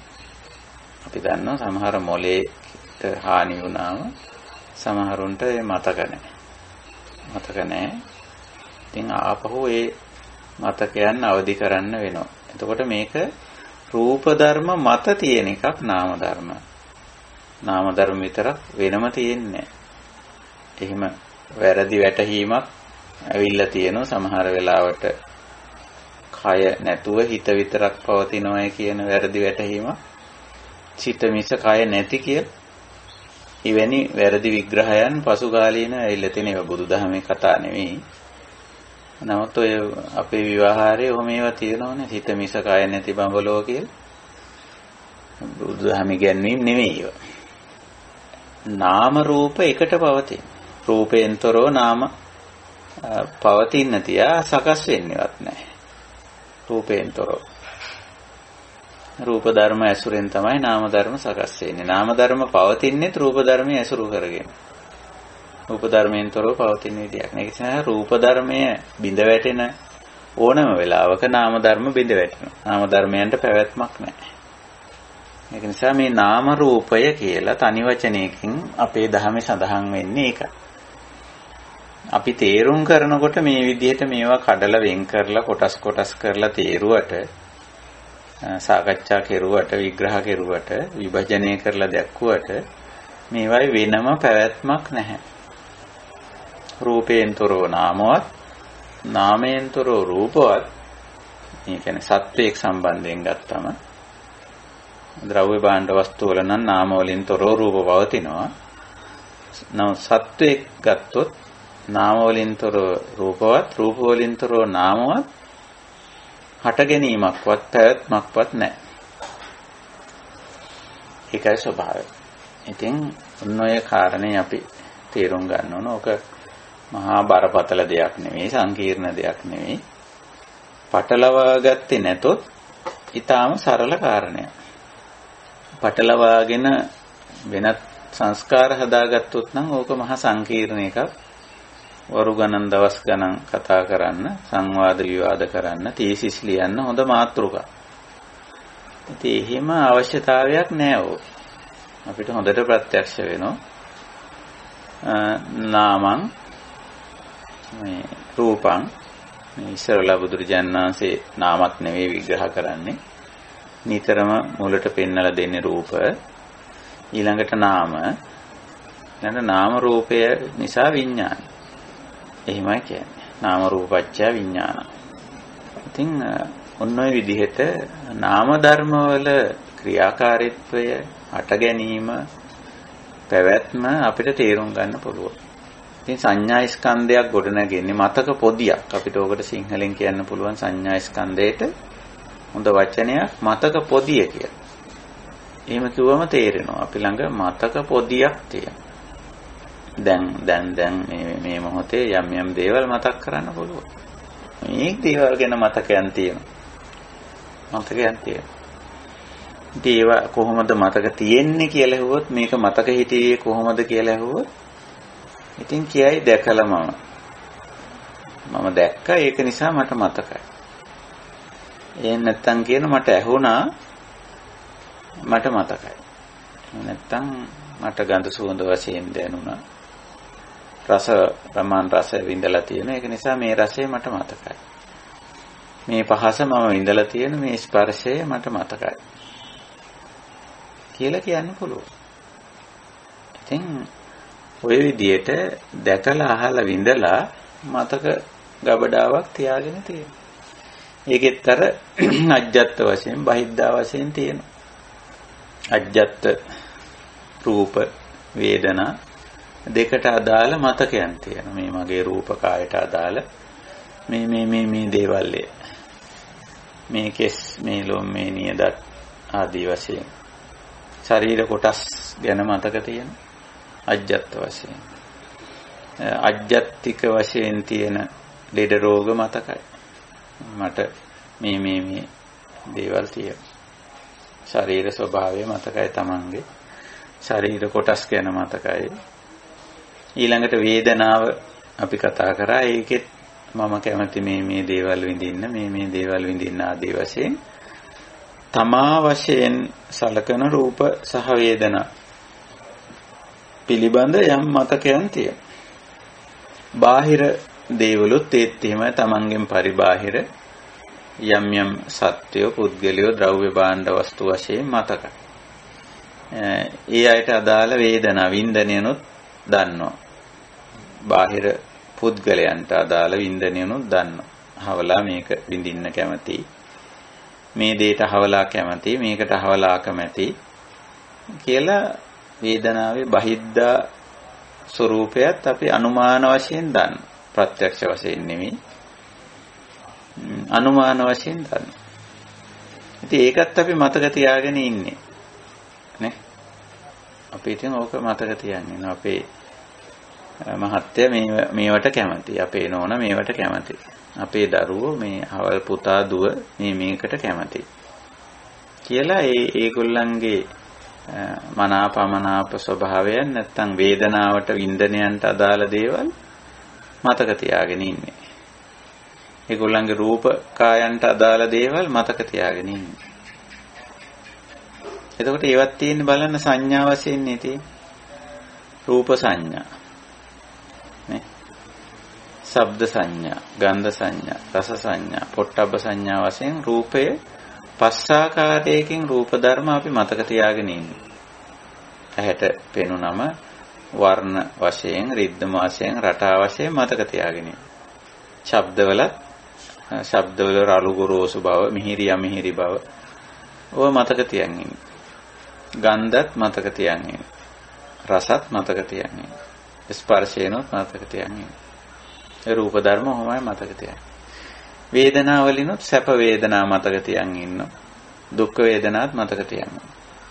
එහෙම තියෙනවා. ඉතින් අපි සැප වේදනා සම්බන්ධයෙන් ඉතින් තව එහා පැත්තට ගියාම සංකාර විඥාන මේ පැත්තට ගියාම ඉතින් එහෙමත් හිතලා මතක තියාගෙන ඉන්න. ওই විදිහට බලන්න කලින් කතා කර ස්කන්ධ දෙකට අදාළ රූප සහ වේදනා තමයි දැන් සංඥාවේදී මතක තියාගෙන ඉන්නේ. ඒ කියන්නේ නාම රූප තමයි ආයිමත් මතක තියන්නේ. ඒක චේතනාවක් කරත් ඒකත් මතක තියන්නේ. යම් වෙලාවක චේතනාවක් කරනවා මම මෙහෙම කරන්න ඕන මේ විදිහට කරන්න ඕන ආදී වශයෙන් කියලා හිතනවා. තමන්මයි හිතුවේ. හිතලා ඒක අපි මතක තියාගන්න.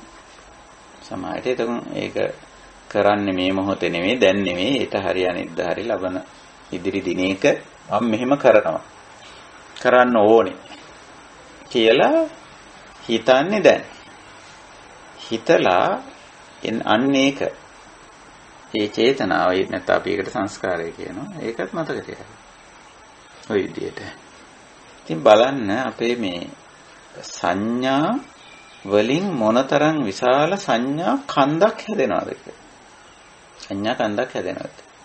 හොඳට අපි භාවනාත්මක වෙලා සංසුන් වෙලා බැලුවොත් මේක සංඥා කන්ද දිගෑරලා ටිකක් ඒක සමහර වෙලාවට ඉතින් අසුතවා පුතුජන මට්ටමේදී විශාල කුණු කන්දක් වෙන්නත් පුළුවන්. ඔය සංඥා කන්ද. කුණු කන්දක් කියන එකෙන් මම අදහස් කරේ ඔය පංචකාමයට අදාළ දේවල් තමයි මතක තියාගෙන ඉන්නේ. කාම වස්තු ගැන, කාමී ක්‍රියා ගැන, ඒ තුලින් ලබන වේදනා ගැන ඕවා තමයි මතක තියාගන්නේ. හැබැයි අපි ටිකක් සීක තත්වයටපත් වෙලා ධර්ම මාර්ගයේ ඉදිරියට යනකොට මේ සංඥා ස්කන්ධේ වෙනස් වෙන්නේ. ස්කන්ධේ එහෙමම තියෙනවා. නමුත් ඒකේ ගුණාත්මක භාවය වෙනස් වෙනවා කියලා අපිට තේරෙනවා. ඔබට ඒක මේ ඉන්නේ අපේ ඉන්න කල්යාණ මිත්‍රයන්ට ඒක තේරිලා ඇති දැන්. තමන්ගේ ජීවිතය තුලින්. අපි දැන් මතක තියාගෙන ඉන්නේ හුඟක් වෙලාවට අර ලෞකික දේවල්, කාමභෝගී දේවල් ඒව නෙමෙයි. ඉතින් අපි වෙනත් විදිහේ දේවල් ටිකක් මතක තියාගෙන ඉන්නේ. ධම්ම සංඥා. කාම සංඥා වෙනුවට නෙක්ඛම්ම සංඥා. ධම්ම සංඥා ඒ වගේ දේවල් තමයි අපේ මතකේ අපි තියාගෙන ඉන්නේ. මතකයට යන්නේත් ඒ වගේ දේවල්. මේ පැත්තේ අර කාමයේ රසය භුක්ති විඳින කාලය පහු කරලා ධර්ම රසය විඳින. එතනක් තියෙන වේදනාවක්, විඳීමක් තියෙන්නේ. කාමයෙන් විඳින. කාමයේ විඳීමයි ධර්මයේ විඳීමයි දෙකම වේදනා නමුත් දෙකේ වෙනසක් තියෙනවා. එතකොට දැන් ධර්මයේ රසය විඳින්න පුරුදු වුණායින් පස්සේ අපි තුල පැහැදිලිවම දැන් අපේ හුඟක් තියෙන්නේ ධම්ම සංඥා. ඊට අදාළ දේවල් මතකේ රැඳිලා තියෙන්නේ මතක ගබඩාවේ තියෙන්නේ. ඉතින් ওই විදිහට අපේ මේ සංඥා ස්කන්ධයේ ක්‍රමානුකූල විපරිණාමයක් වෙනස් වීමකුත් සිද්ධ වෙනවා. ඊළඟට අර පරණ මතකයන් පිළිබඳ දැක්ම සහ ආකල්පයත් වෙනස් වෙනවා. පරණ මතකයන් සමහර වෙලාවට අපි ධර්ම මාර්ගයට ආවේ නැති කාලේ මේ පරණ මතකයන් ඇවිස්සුනාම අපි කියන්නේ මතක් වුණා කියලා ආයි මතක් වෙනවා කියලා අපි කියන්නේ. මතක් වුණාම ඔන්න ආපහු අපිට දුක ඇවිල්ලා කෙලෙස් හැදිලා ආයිමත් ප්‍රශ්න ගැටලු දුක් ඇති කරගන්න. නමුත් දැන් ඒවා මේ සංඥා ස්කන්ධේ මතක පොදියේ තිබ්බට ඒවා මතක් වුණත් එහෙම ආයි කෙලෙස් හදන ගතියක් නැහැ. උදෙක් මතක් වුණා එපමණයි. මතකයක් හැටියට සමහරවිට තාමත් තියනවා වෙන්න පුළුවන්. ඉඳ හිට මතක් වෙනවා වෙන්නත් පුළුවන්. මානසිකාර වෙනවා කියලා අපි ඔකට කියන්නේ. ඔන්න ඔය වගේ වෙනස්කම් සංඥා ස්කන්ධේ සිද්ධ වෙලා තියෙන්නත් ඕනේ. ඒක අපිට දැක ගන්න පුළුවන් වෙනවා. අපේම සංඥා ස්කන්ධයේ සිද්ධ වෙන වෙනස්කම්. ඒතර මතක ඔදියේ තියෙනවා. නමුත් ඒක හරි පිරිසිදුයි. ඒකේ බොහෝ වෙලාවට තියෙන කාම සංඥා නෙමෙයි ධම්ම සංඥා. ඊළඟට අර කාමයේ පිළිබඳ දෙයක් අතීතේ අහලා දැකලා විඳලා මතක තිබිලා මතක් වුණත් දැන් ඒ පිළිබඳ උපේක්ෂා වෙන්න පුළුවන්. කලින් නම් අපි ධර්ම මාර්ගයට එන්න කලින් එහෙම දෙයක් මතක් වුණොත් අපේ කාමයේ ඇවිස්සෙනවා.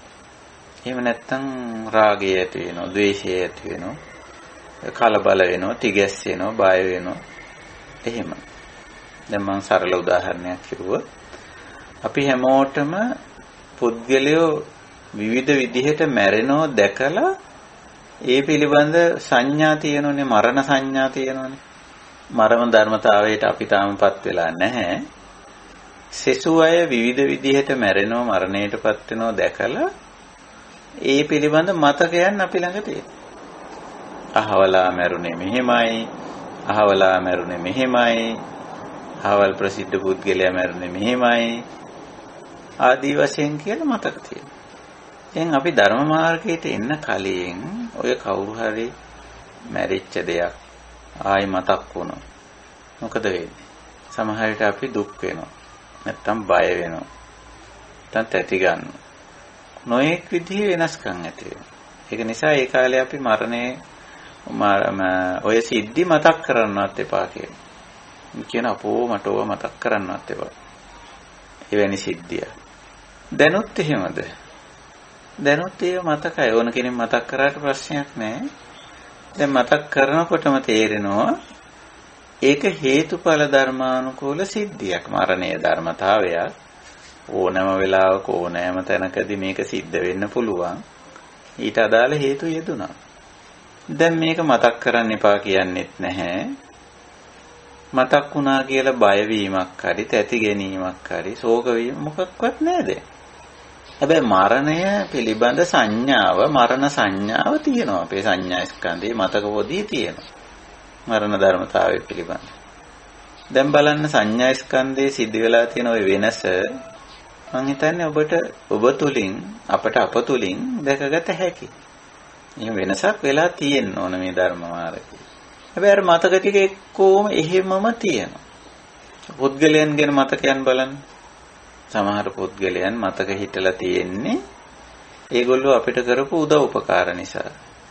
කරුණා, මෛත්‍රී, ආදරය, කරුණාව දක්වපු නිසා මතක හිටලා තියෙනවා. තවත් අය අපිට අපේ මතක පොදියේ ඉන්නේ ඤාස්කන්ධයේ ඉන්නේ ඒගොල්ලන්ම අපිට කරදර හිරියර හිංසා පීඩා කළා. අවමාන අපහාසක ගැරහීම් කරලා, පාඩු කරලා, අලාභ කළා. අපිව අපකීර්තියට නින්දාවටපත් කරපු නිසා අපිට ඒගොල්ලන්ව මතකයි. ඉතින් ඉස්සර මේ දෙගොල්ල මතක් වුණාම එක කට්ටියක් මතක් වුණාම රාග, අනිත් කට්ටිය මතක් වුණාම දේශ. එතකොට දැනුත් මේ දෙගොල්ලම මතක් වෙනවා. උදව් උපකාර කරන අය මතක් වෙනවා. ඉතින් කරපු අය මතක් වෙනවා. අම්මා අප්පච්චි වෙන්න පුළුවන්. අම්මා තාත්තා වෙන්න පුළුවන්. එහෙම නැත්නම් සාම්පුරුෂ භාර්යාව, දූ දරුවෝ වෙන්න පුළුවන්. උදව් උපකාර කරන අතේ යාළු මිත්‍රයෝ වෙන්නත් පුළුවන්. මේක අපේ ජීවිතේට බොහොම කරුණාවෙන්, මෛත්‍රියෙන්, ගෞරවයෙන්, මිත්‍රත්වයෙන් උදව් උපකාර. ඒගොල්ලෝ දැන් මතකයේ තියෙන මතක් වෙනවා. සංඥා හැටියට තියෙන පුද්ගල සංඥා කියලා අපි කියමු. එහෙම නැත්නම් ගුණ සංඥා තියෙන්නේ, ගුණ වලින් මතක තියෙන්නේ, පුද්ගලිය වශයෙන් මතක තියෙන්නේ. මතක් වෙනවා අපව. නමුත් දැන් මතක් වුණාට ඒ අය කෙරෙහි රාගසිතක්, ඇලීම් සහගත හැඟීමක් ඇති වෙනවද කියලා හොඳට බලන්න. ඇති නොවිය යුතුයි. ඇති නොවිය යුතුයි. ඊළඟට අනිත් පැත්තෙන් අපිට පාඩු අලාභ කරපු අය, නිന്ദා අපහාස ගැහැට කරපු අය, හිංසා පීඩා කරපු අය පිළිබඳ මතකයන් තියෙනවා. මතක තියෙනවා. මතක් ඕනනම් මතක් කරන්නත් පුළුවන්. මතක් වෙන්නත් පුළුවන්. දෙහිට. අමතක වේවා කියලා ප්‍රාර්ථනා කරන්න ඕනේ නැහැ. එහෙමයි. එහෙමයි මතක් වුණා කියලා හෝ දැක්ක දුටුව කියලා හෝ තව කෙනෙක් එහෙම අය ගැන මතක් කරලා දුන්නා අපිට දැන් ප්‍රශ්නයක් නෑ. ඇයි? එතනත් අපි දන්නවා මේ පුද්ගලයෝ එහෙම හැසිරුනේ, එහෙම වැඩ කරේ, ක්‍රියාත්මක වුණේ හේතුඵල ධර්මානුකූලව. ඒ ක්‍රියාත්මක වීම නිසා අපිට යම්කිසි හිරිහැරයක්, පීඩාවක්, හිංසාවක් වුණා වෙන්න පුළුවන්. එහෙම වෙන්න පුළුවන් හේතුඵල ධර්මානුකූලව. ඉතින් දැන් අපි ලොකු අවබෝධයක ඉන්නවා. මතක තිබුණත් මතක් වුණත් දැන් ද්වේෂ වෙන්නේ. තරහ වෙන්නේ තරහ යන්නේ දැන් ඉතින් එහෙම අය ලෝකේ ඉන්නවා. කවදත් හිටියා. බුදුහාමුදුරන්ටත් එහෙමයි හිටියා. මේ නිന്ദා අපහාස කළ අය, හිංසා පීඩා කළ අය හිටියනේ. එහෙනම් ඒක ලෝක ස්වභාවයනේ. ලෝක ධර්මතාවයනේ. ඉතින් එහෙමයි අපේ ජීවිතේත් ඉන්නවා මතකයි. සංඥා ස්කන්ධේනේ ඉන්නේ ඒගොල්ලන්. මතක පොදියේනේ ඉන්නේ. ඉතින් මේ මතක පොදියේ හිතියට තිබුණාට දැන් ඉතින් අපිට ප්‍රශ්නයක් නෑ. අපි ඔකට කියන්නේ සංඥා පිරිසිදු වෙලා කියලා. සංඥා ස්කන්ධයක් තියෙනවා. නමුත් ඒක පිරිසිදු වෙලා. අර තියෙන සංඥා එක්ක ගැටෙන්නේ නෑ. ඇලෙන්නේ නෑ. මුලා වෙන්නේ නෑ. ඒකයි උතන වෙන වෙනස. ඔය සංඥා නිරෝධ කියලා දෙයක් අපි කතා කරනවානේ. සංඥා නිරෝධ කිව්ව මේකෙන් අදහස් කරන්නේ ඔය සංඥාව නැති වෙලා යන එකක් ගැන නෙමෙයි. මේ සංඥා පිළිබඳව අපේ හිතවල තියෙන්න පුළුවන් ඇලීමක්, ගැටීමක්, මුලාවක්. සමහරට අපි මතක තියන් ඉන්නෙම එහෙමම වෙන්න පුළුවන්. දැන් ඔය සමහරු කියන මේ කරපු හොඳ වලට වැඩිය කරපු නරක මතක තියෙනවා කියලා. එහෙම වෙන්න පුළුවන් සමහර වෙලාවට. ඒක අසුතව පුතුජන මට්ටමේදී මානසික ස්වභාවය ගැන අසුතව පුතුජන මට්ටමේ මානසික ස්වභාවය ගැන ඒ ප්‍රකාශනයේ වළංගුයි. දැන් ඒ ලක්ෂණේ තියෙන. ඉතින් මතකයේ තියෙනවා. මතක හිටිනවා. දැන් බලන්න මේ තිරිසංසතේකට උනත් අපි එයාට හිරිහැරයක් හිංසාවක් පීඩාවක් කරොත් එයාට ඒක මතක තියෙනවා. යම් කාලයක් හරි මතක තියෙනවා. උදව්වක් උපකාරයක් කරොත් කැම බීම ටිකක් දුන්නොත් ආදරය කරුණාව දැක්වුවොත් ඒ සතාට ඒක මතක තියෙනවා. එහෙනම් එයාගේ සංඥා ස්කන්ධේ එහෙම සංඥා දෙකක් තියෙනවා. හැබැයි එයා ඒකට ප්‍රතිචාර දක්වනවා. අර ආදරය කරුණාව දක්වපු පුද්ගලයා කෙරේ නිතරම ඇලෙනවා. හිරිහැර වින්සා පීඩා කර පුද්ගලයා සමග ගැටෙන ගතියක් පේනවා. ඒකට අපේ ධර්ම මාර්ගයට එන්න පෙර අපේ මේ සංඥා තියාගෙන ඒවත් එක්ක ගැටෙන ගතියක්. ඔකට සංඥා උපාදානය කියන්න පුළුවන් අපිට. දැඩිව අරගෙන තියෙන ගතියක්. නමුත් දැනුත් අපිට මතක තියෙනවා. නොඑක් දේවල් ගැන නොඑක් අය ගැන මතක තියෙන ඒ වුණාට දැන් මේක දැන් වෙනස් වෙලා තියෙනවා. මම තව සරල උදාහරණයක් කියන්නම්. මේ මිනිස්සු ඉඳි ස්වභාවික විපත් වලට මුහුණ දෙනවනේ. මේ කොරෝනා ව්‍යසනයේ තාම මගහැරිලා නැහැ. අපි මගහැරිච්ච එකක් අතීතයට ගියපු එකක් ගැන කතා කරොත් ඊට කලින් ලොකු බරපතල එකක් හැටියට ආවේ මේ සුනාමි කියන තත්ත්වයනේ. ඉතින් ඒක ගැන අපි කාටවත් මතක තියෙනවා. හැබැයි මේ සුනාමිය අවසන් වෙලා ඊට ආසන්න කාලේ ඕක මතක් කරොත් බය වෙනවා. තැති ගන්නවා. දැනුත් සමහර අය බය වෙනවා, තැති ගන්න, දුක් වෙන ස්වභාවයක් තියෙන ඒවා මතක් වුණාම. නමුත් හේතුඵල ධර්ම අනුකූල දහමට අනුව විමසලා හිතලා බැලුවම අපිට ඒක ගැන බයක් නැහැ, තැති ගැනීමක් නැහැ. මොකද අපි දන්නවා මේ වැනි තත්ත්වයක් ඇති වෙන්න පුළුවන්. හැබැයි මේ සුනාමි මතකේ අපි ළඟ තියෙනවා. මතකේ තියෙනවා. ආයේ එහෙම දෙයක් වෙන්න පුළුවන් බවත් අපි දන්නවා. නමුත් දැන් මේ සංඥාවක් තිබුණාට සංඥාව උපාදාන කිරීමක්, තණ්හාමාන දිට්ඨි වශයෙන් ගැනීමක්, ඒ සංඥාවට ඇලීමක්, සංඥාව සමග ගැටීමක්, සංඥාවට මුලා වීමක් නැහැ. සංඥාව තියෙනවා. ඒ ඔය සංඥාව ගැන හුඟක් බුද්ධ දේශනා හැමක් තියෙනවා. ඔය මට්ටමට ආවම සමහර අය අහලා තියෙනවා එතකොට මෙහෙම සංඥාවක් නැද්ද? නෑ, සංඥාවක් තියෙනවා. සංඤීචපන අස්ස. එහෙම කියලා තියෙනවා. සංඥාවක් තියෙනවා. මේ අසඤ්ඤ නෙමෙයි. අසඤ්ඤී නෙමෙයි. සංඥාවක් නැති තත්වයක් ඇති වෙන්නේ සත්‍යයක් මැරුණා. ජීවත් වෙලා ඉන්නකන් සංඥා තියෙනවා. හැබැයි අර අකුසල සංඥා ගෙවිලා කුසල සංඥා තියෙනවා. ඒ කියන්නේ තවත් පැහැදිලිව කිව්වොත් සංඥා පිළිබඳ තිබිච්ච අකුසල චේතනා අයින් වෙනවා. එහෙම නැත්නම් අකුසල වැරදි වැටහීම අයින් වෙනවා. අයින් වෙලා ඒ සංඥාව ගැන නිවැරදි වැටහීමක් වෙනවා. ඔකට අපි කුසල සංඥා කියලා කියනවා. දැන් ඒ පැත්තට ගියොත් නිත්‍ය සංඥා, අත්ත් සංඥා, සුඛ සංඥා වාදී දේවල් අකුසල සංඥා. නිට්ටයයි කියලා යමක් නිට්ටයයි කියලා හිතා ගන්න. නිත්‍ය දෙයක් හැටියට හිතාගත්තොත් එතන තියෙන්නේ එක්තරා වැරදි ආකාරයේ හඳුනා ගැනීමක් සහ මතක තබා ගැනීම.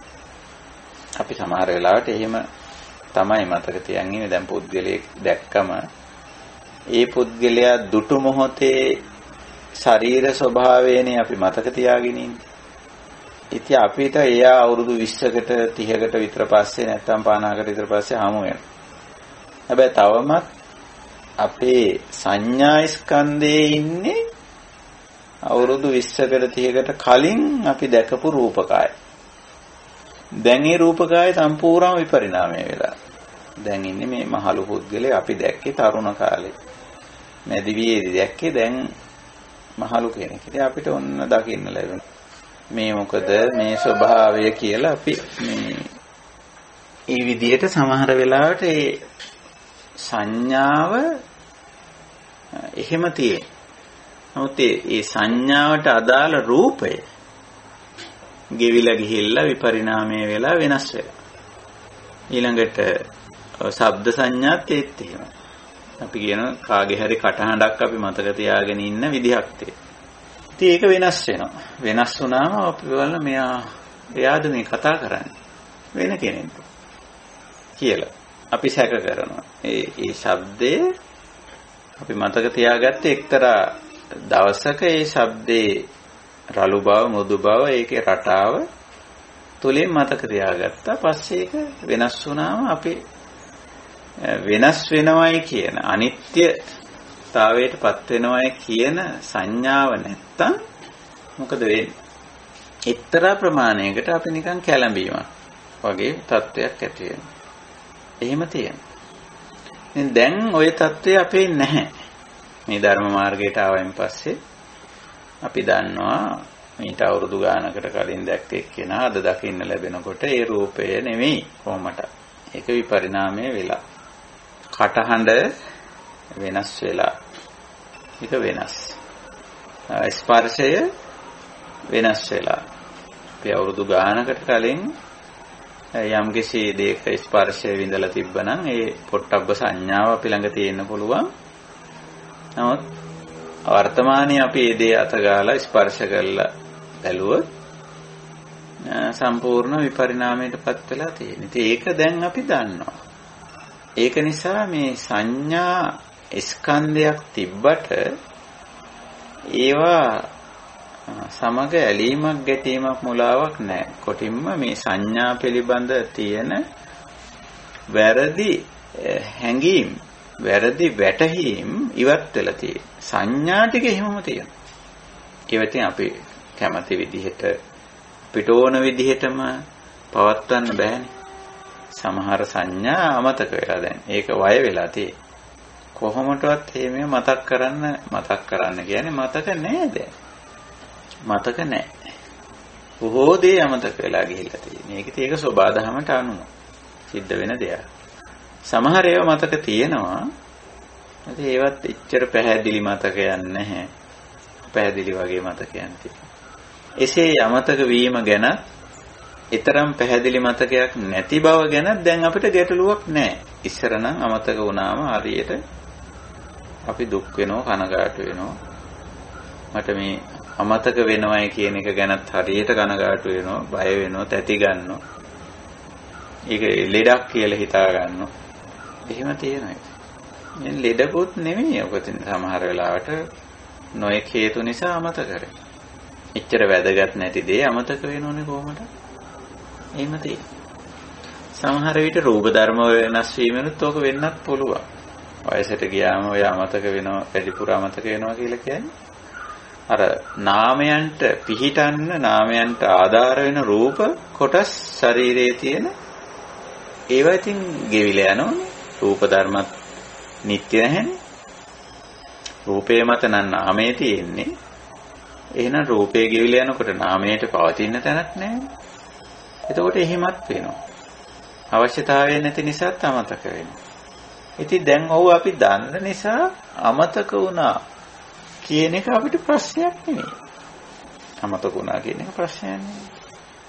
ඔය විදිහට මේ අපි කතා කරන්නේ අද සංඥා ස්කන්ධය පිළිබඳ යම් යම් දේවල් දැකලා අහලා විඳලා වටහාගෙන ඒව මතක තියාගෙන ඉන්න. මතක පොදියක් තියෙනවා. ඒකත් බුදුරජාන් වහන්සේ අර අතීත අනාගත පච්චුප්පන්න අජ්ජත්තා බහිද්දා ඕලාරික සුකුම හීන පනීත දුර ළඟ দূරේ සන්තිකේ. ඉතින් ওই විදිහට ඕව මතකයේ තියෙනවා. මතකයේ තියෙනවා. දැන් ස්කන්ධයක් තිබුණට ස්කන්ධ බාහිරයක් නැහැ. ඒක වරක් නැහැ හිතට. ඒව ගැන මතකය තියෙන නමුත් ඒ පිළිබඳව කෙලෙස් පැටලිලා නැහැ. වැරදි හැඟීම් සහ වැරදි වැටහීම් කියලා අපි ඔක මූලික වශයෙන් කියනවා. පාලියෙන් කිව්වොත් තණ්හා සහ අවිද්‍යාව කියන්න පුළුවන්. වැරදි හැඟීම් තණ්හා, වැරදි වැටහීම් අවිද්‍යාව. තවත් ටිකක් පැහැදිලිව කිව්වොත් වැරදි හැඟීම් කියන්නේ ඇලීම් සහගත රාගික හැඟීම, ද්වේෂ සහගත හැඟීම, මෝහ සහගත හැඟීම. ඒ තුන තමයි ඔය තණ්හා කියලා කියන්නේ. වැරදි වැටහීම් නිට්ටයයි කියලා හිතාගන්න එක ආත්මයි. මට ඕන විදිහට මං කැමති විදිහට කැමති තාක්කාලයක් පවත්වාගත යොතුය පවත්වාගත හැකිය කියලා හිතාගන්න ගතිය. මේවා විපරිණාමයටපත් නොවිය යුතුයි කියලා හිතන ගතිය. ඒ වගේ හිතන ස්වභාවය. අන්න ඒවා අවිද්‍යාව පැත්තට වැටෙන්නේ. නিত্য සුඛ ආත්ම වශයෙන් හිතන ගතිය අවිද්‍යාව පැත්තට වැටෙන්නේ. එහෙනම් අනිත්‍ය දුක්ඛ අනාත්ම විදියට විපරිණාම විදියට සමුදය වය විදියට පටිච්ච සමුප්පන්න විදියට දැනගන්න දැකගන්න ස්වභාවය වටහා ගන්න ස්වභාවය විද්‍යාව. දැන් අපිට සංඥා ගැන විද්‍යාව තියෙනවා. සංඥා ගැන තණ්හා නැහැ. ඒක නිසා මේ සංඥා ස්කන්ධයක් ඇතත් ඒ බරක් නොවේ. බරක් නොවේ. මනසට පීඩාවක් නෙවෙයි. අප්‍රමාණ දේවල් මතක තියෙනවා. පුද්ගලයෝ ගැන, ඒගොල්ලන්ගේ චර්යාවන් ගැන, හැසිරීම් රටා ගැන, ආකල්ප විකල්ප ගැන, ඒගොල්ලෝ වැඩ කරන ආකාරය ගැන අප්‍රමාණ මතකයන් තියෙනවා. ඒ විතරක් නෙවෙයි ද්‍රව්‍ය භාණ්ඩ වස්තු ගැන, ස්ථාන ගැන මතක තියෙනවා. තමන් ගැන බලන්න තමන්ගේ ජීවිතේ කොච්චර දේවල් මතක තියෙනවද කියලා. කරපු දේවල්, කියපු දේවල්, අහපු විඳපු දේවල්, වටහාගත්තු දේවල් මතක තියෙනවා. දැන් ඒව ප්‍රශ්නයක් නෙමෙයි, ගැටලුවක් නෙමෙයි. ඒක නිසා සංඥා කියන මූලික මානෝභාවය ක්‍රියාත්මක වෙලා විඥාන වුණා. ඒ විඥානයේ විසින් තවදුරටත් දේවල් විඳලා හඳුනාගත්ත, හඳුනගෙන දැන් මතකයේ තියෙනවා. දැන් සංඥා ස්කන්ධයක් තියෙනවා. මතක පොදියක්. දැන් ඉතින් ගැටලුවක් නැහැ. එහෙම මතක පොදියක් තිබුණා කියලා ප්‍රශ්නයක් නැහැ. ඇයි? ඒ මතක පොදිය පිළිබඳ තණ්හා අවිද්‍යාව දුර වෙලා තියෙන්නේ. එතකොට ඉතුරු වෙන්නේ අර උපාදානය ගෙවිලා ගිහිල්ලා එතකොට හුදෙක් තියෙන්නේ සංඥා කන්දක් පමණයි. හැබැයි සංඥා කන්ද නිකම්ම මේ හුදෙකලාව අනිත් ස්කන්ධයන්ගෙන් තොරව පවතින එකක් නෙවෙයි. අනිත් ස්කන්ධයන් සමග බද්ධව බැඳී තමයි පවතින්නේ. අනිවාර්යයෙන්ම රූපස්කන්ධයක බැඳිලා තියෙන්නේ. සංඥා ස්කන්ධය රූපස්කන්ධය උපාදාන කරන් ඉන්නේ. අල්ලාගෙන ඉන්නවා කියන එකයි. ඇලී තිබෙනවා කියන එකයි අදහස් කරන්නේ. එතන උපාදාන කියන්නේ අන්න ඒක. සංඥා ස්කන්ධය, වේදනා ස්කන්ධය, රූපස්කන්ධය එක බැඳී තිබේ. එයින් තොරව නොපවතී. ඒකයි. ඉතින් දැන් ඔය අවබෝධය අපි තියෙනකොට අපි දන්නවා මේ ස්කන්ධ එකිනෙක බැඳී තිබුණට ප්‍රශ්නයක් නැහැ. ඒක සබාධමයට අයිති දෙයක්. අපිට ඒක අදාළ නැහැ. මේ ස්කන්ධයන් දකිනකොට අහනකොට විඳිනකොට ඒ සම්බන්ධයෙන් කෙලෙස් ඇති කරගන්න නැතු ඉඳීමයි අපේ කාර්යය. ඒ කියන්නේ තණ්හා අවිද්‍යාව ඇති කර නොගැනීම. ඒ වයින් මේ බැඳීම නැත්තම් තණ්හා පච්චානේ උපාදානං කියන්නේ. තණ්හා පච්චා උපාදානං කිව්වේ ඒක. අන්නේ තණ්හා පච්චා උපාදානං කියන තැන කියන උපාදානයයි අපි තේරුම් ගන්න. ඉතින් අපි තණ්හා කියලා කියන්නේ ඇලෙන්නේ ගැටෙන්නේ මුලා වෙන්නේ සංඥා ස්කන්ධයත් එක්ක අවිද්‍යාව තියෙන නිසා මේවා මේ විදිහට තේරුම් ගත්තේ නැති නිසානේ ගැටෙන්නේ. තේරුම් ගත්තම අපිට ගැටෙන්න අවශ්‍යතාවයක් නැහැ. ඇලෙන්න අවශ්‍යතාවයක් නැහැ. මුලා වෙන්න අවශ්‍යතාවයක් නැහැ. ඒ කියන්නේ තණ්හා නිරෝධෝ කියන්නේ අන්නේ අවස්ථාව. තණ්හා නිරෝධෝ උපාදාන නිරෝධා. එහෙනම් අර තණ්හා මාන දිට්ඨි වශයෙන් දැඩිව ගන්න ගතිය නැහැ. ඒක ගෙවිලා යනවා. උපාදාන නිරෝධ කියලා අපි ඔකට කියනවා. හැබැයි සංඥා ස්කන්ධයක් තියෙනවා. ඉදිරියටත් සංඥා වේවි. සංඥා ස්කන්ධයට තව දේවල් ඉදිරියට වැටේ. දැන් අපි මෙහෙම ධර්ම සාකච්ඡා කරගෙන යනකොට බලන්න. ධම්ම සංඥා ගොඩාක් අපේ සංඥා ස්කන්ධයට වැටෙනවා. ධම්ම සංඥා කියලා අපි ඒවට කියමු. ධර්ම කාරණා පිළිබඳ අවබෝධයක් ඇති වෙලා ඒ පිළිබඳ මතක සටහන් ගොඩක් අපේ මනසේ ගොඩ ගැහෙනවා. ඉතින් ඒත් අපි ඒක ගැන නිකන් උද්දාම වෙන්නේ උඩඟු වෙන්නේ නැහැ. මම මෙච්චර ධර්ම කාරණා දන්නවා කියලා. අන්න එහෙම වුණොත් එහෙම අර ධම්ම සංඥා පිළිබඳව ඇති කරගන්නව වැරදි හැඟීමක්. විමාන වගේ ඒ වයිති වෙන්නේ හැඟීම් පැත්තටනේ. චේතෝ පැත්තට අයිති වෙන්නේ. එතකොට ධර්මයේ දන්න එක ඇත්ත. ඒක බොරු නෙවෙයි. වාග් ධර්මයේ අහලා විමසලා දැන් අවබෝධ කරන් ඉන්නේ. නමුත් ඒ ධම්ම සංඥා පිළිබඳ මානයක් ඇති කරගන්නේ නැහැ. ඊළඟට තව කෙනෙක් එක්ක සංසන්දනය වෙලා දැනෙන්න පුළුවන් තමන්ගේ ධම්ම සංඥා මදි කියලා.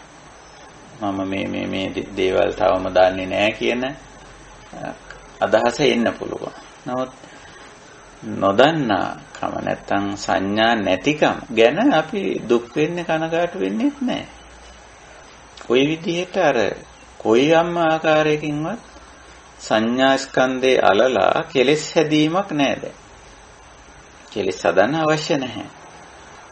ඒක නිසා මේ සාකච්ඡාවේදී අපි ස්කන්ධයේ තේරුම් ගැනීමයි ස්කන්ධ භාවනාවයි කියලා දෙකක් නිතරම කතා කරනවා. ඒ ස්කන්ධයේ තේරුම්ගෙන විතරක් මදි. ස්කන්ධයේ තේරුම් කරන්නේ ස්කන්ධ භාවනාවට යන. මොකද්ද මේ ස්කන්ධ භාවනාව කියන්නේ? පංචස්කන්ධ භාවනාව කියන්නේ. දැන් අපි භාවනා කියන වචනේ තෝරලා තියෙනෝනේ හැමතිස්සෙම. කුසල ධම්මේ භාවනා.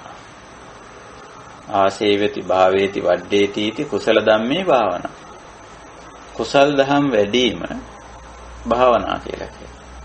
එතකොට දැන් පංචස්කන්ධයේ තේරුම් ගත් එක්කෙනා පංචස්කන්ධය පිළිබඳ කුසලයේ වඩා ගන්නවා. මොකද්ද පංචස්කන්ධය පිළිබඳ කුසලයේ කියන්නේ?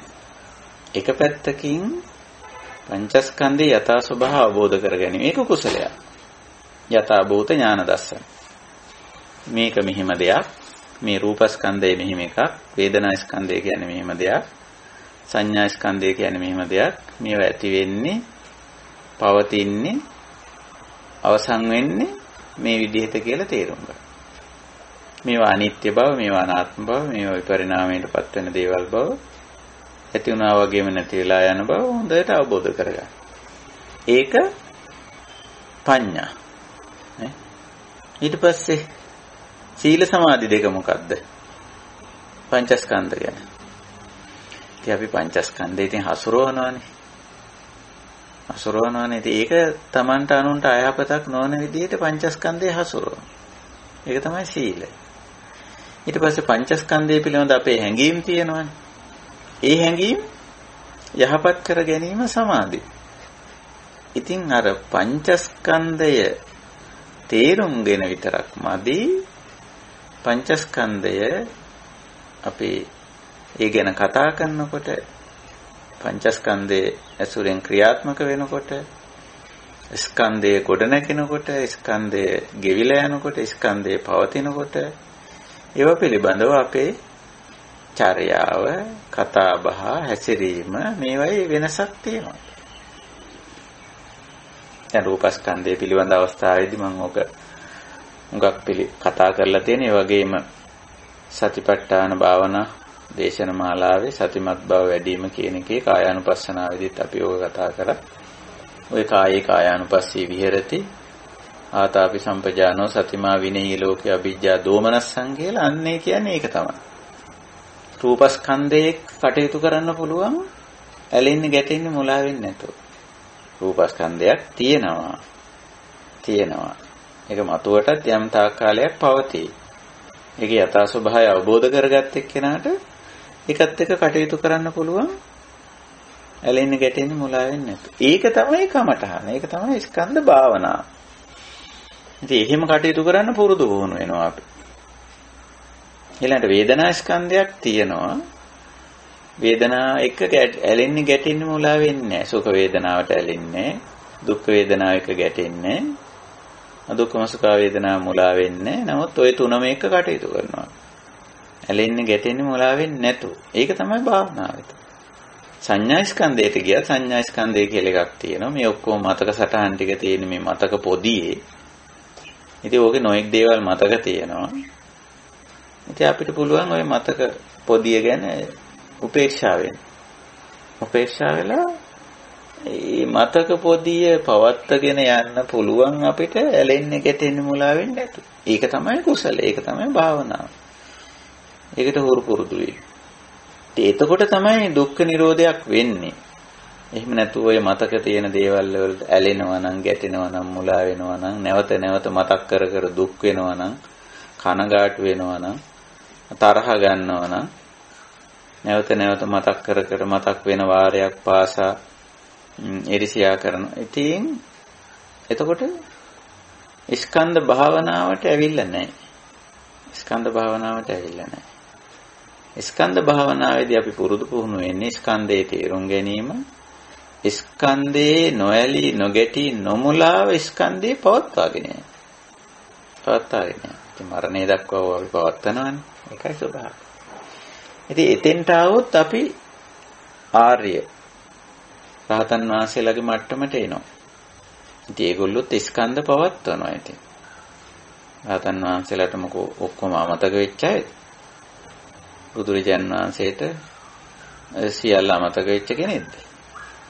උන්වහන්සේ සියලු දේම අමතක කරන්න උත්සාහ කරුවද යම් අවස්ථාවක? අසඤ්ඤ තත්ත්වයටපත් වෙන්න කවදා හරි උත්සාහ කරුව බවක් කියලා තියෙනවා.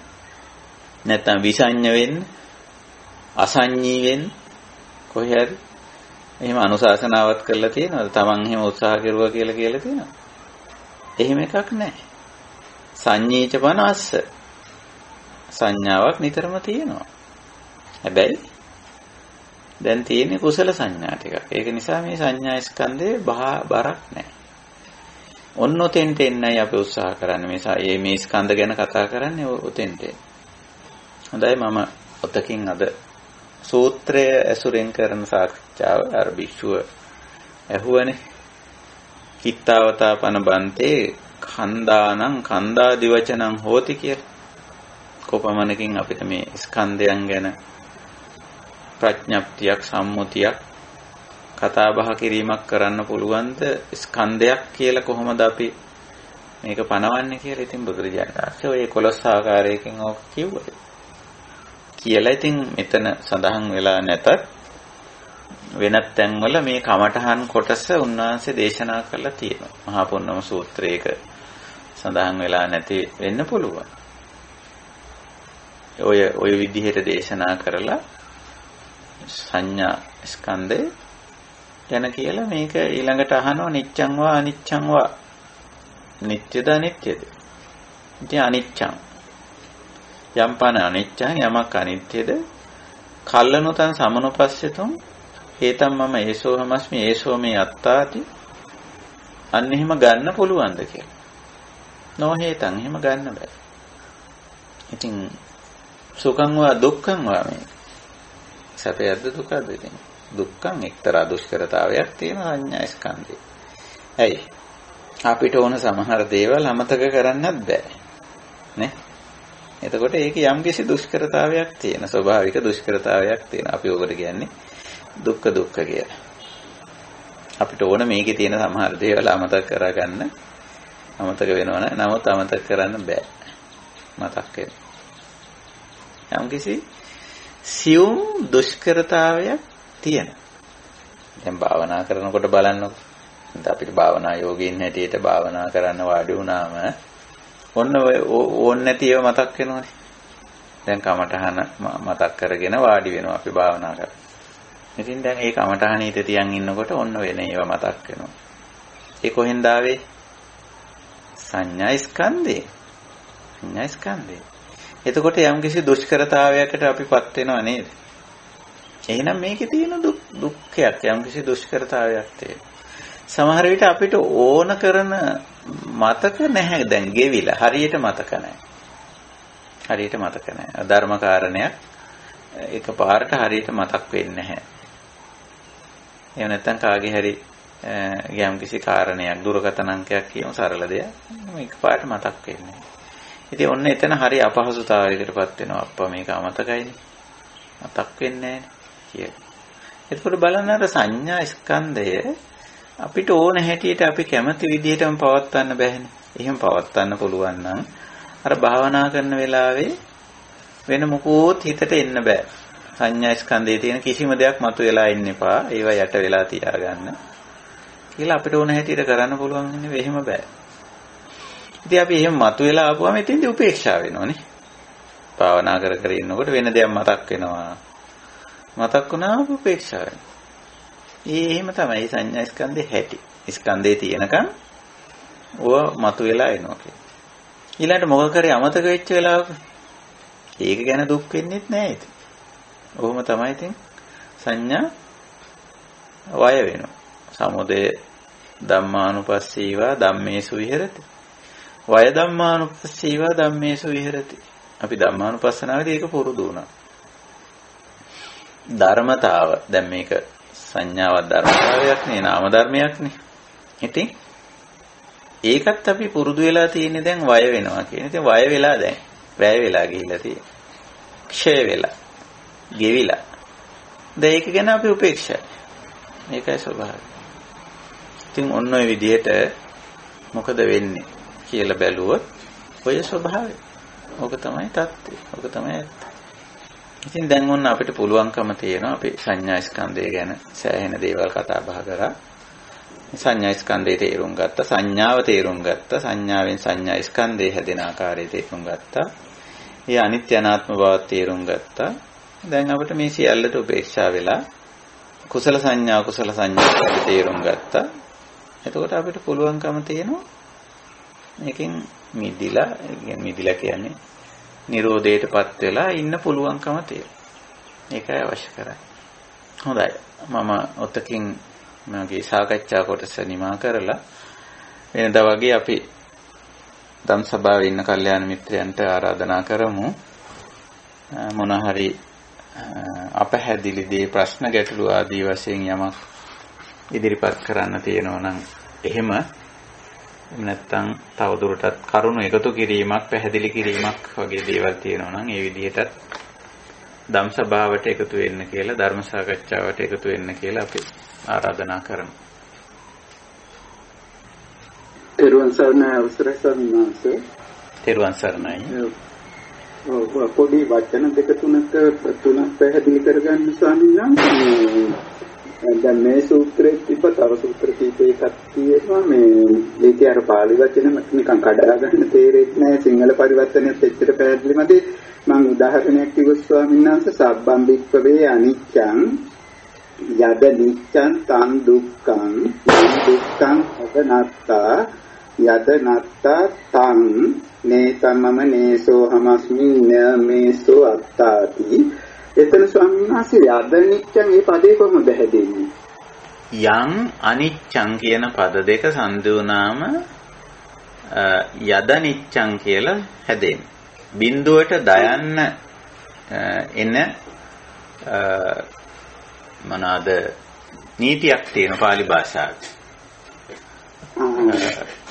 ඒ කියන්නේ ස්වරයකින් ඒ කියන්නේ සරේ පරේ ස්වරයක් පිටිපස්සෙන් තියෙනකොට ඉස්සරහින් තියෙන බිඳුවට මා දාවා හොන්ති කියලා මයන්න හෝ දයන්න වෙයි කියලා නීතියක් තියෙනවා. එතකොට ඔතන තියෙන යං අනිච්චං.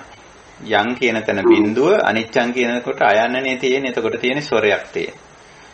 යං අනිච්චං යදනිච්චං කියලා බිඳුව අයින් වෙලා ඒ වෙනුවට දයන්නක් එනවා. එතකොට යදනිච්ච. ඒ යං කියන්නේ මොකද ස්වාමීන් වහන්සේ? යං කියන්නේ යමක් කියන එක.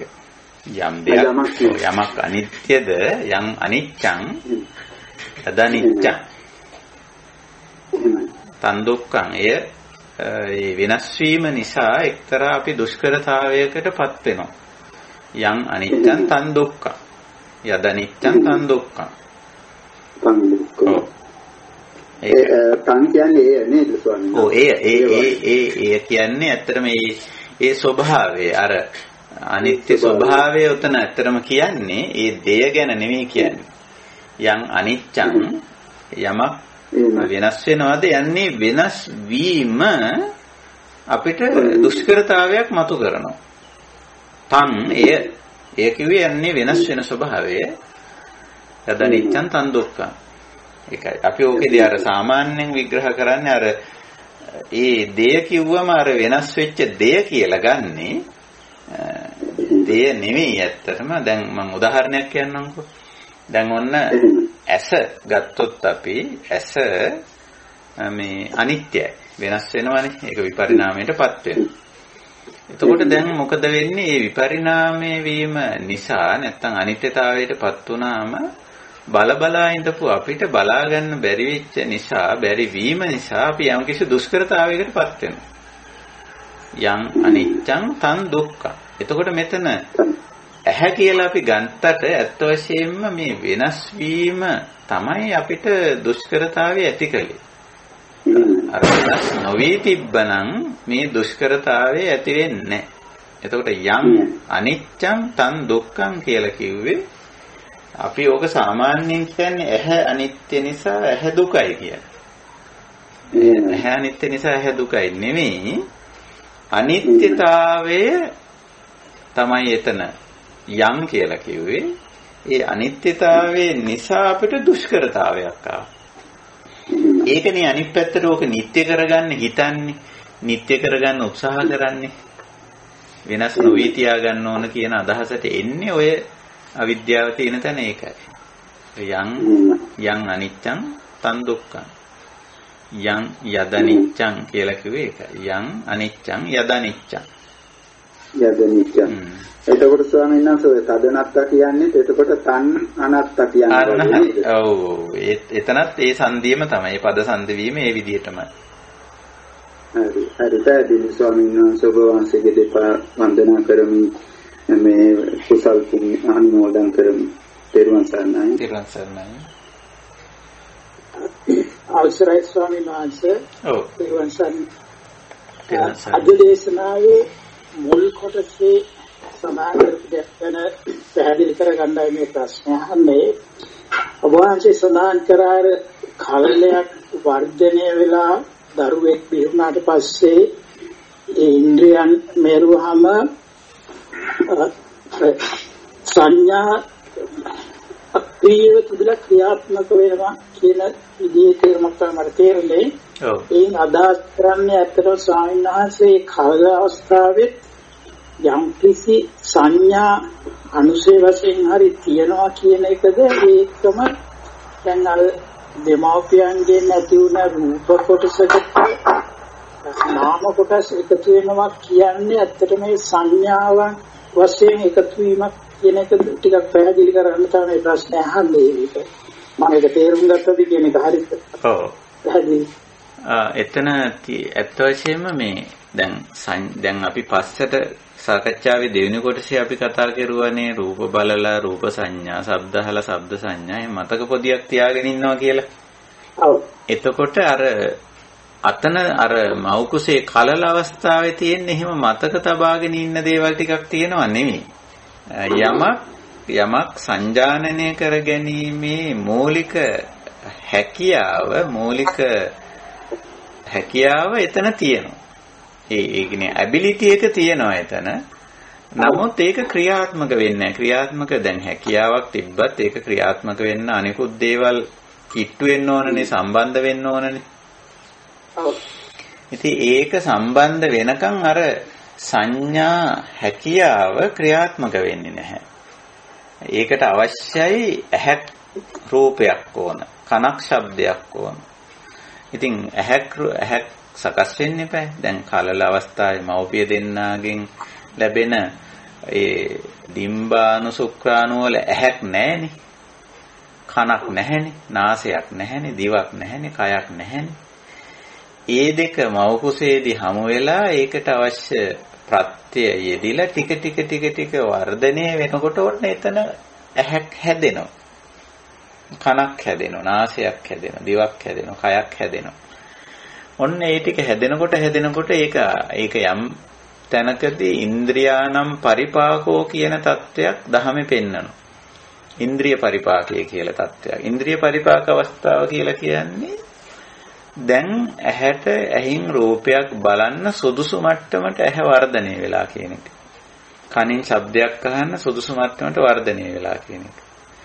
අන්න එතෙන්ට වර්ධනය වෙච්ච අවස්ථාවකදී ඇහැට රූපයක් හමු වුණාම අර ඇබිලිටි එක, අර හැකියාව, ඒ කියන්නේ සංඥා බීජය ඔන්න ප්‍රෝපණය වෙනවා වගේ දෙයක් වෙන්නේ. අන්න එතෙන්දී අර දැන් හැකියාව තියෙනවනේ. තියෙන නිසා අවස්ථාව ලැබුණනේ.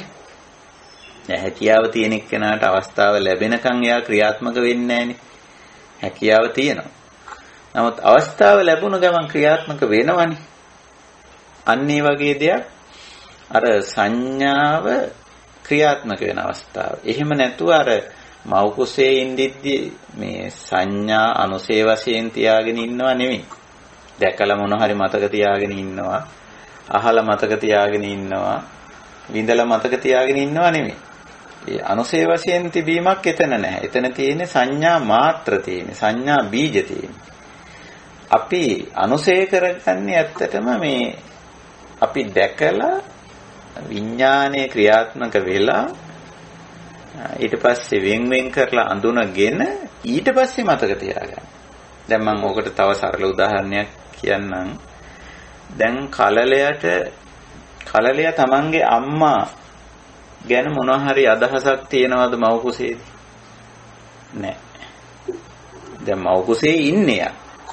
ඒත් මේ මව ගැන, මව් කුස ගැන අදහසක් කලලට නැහැ.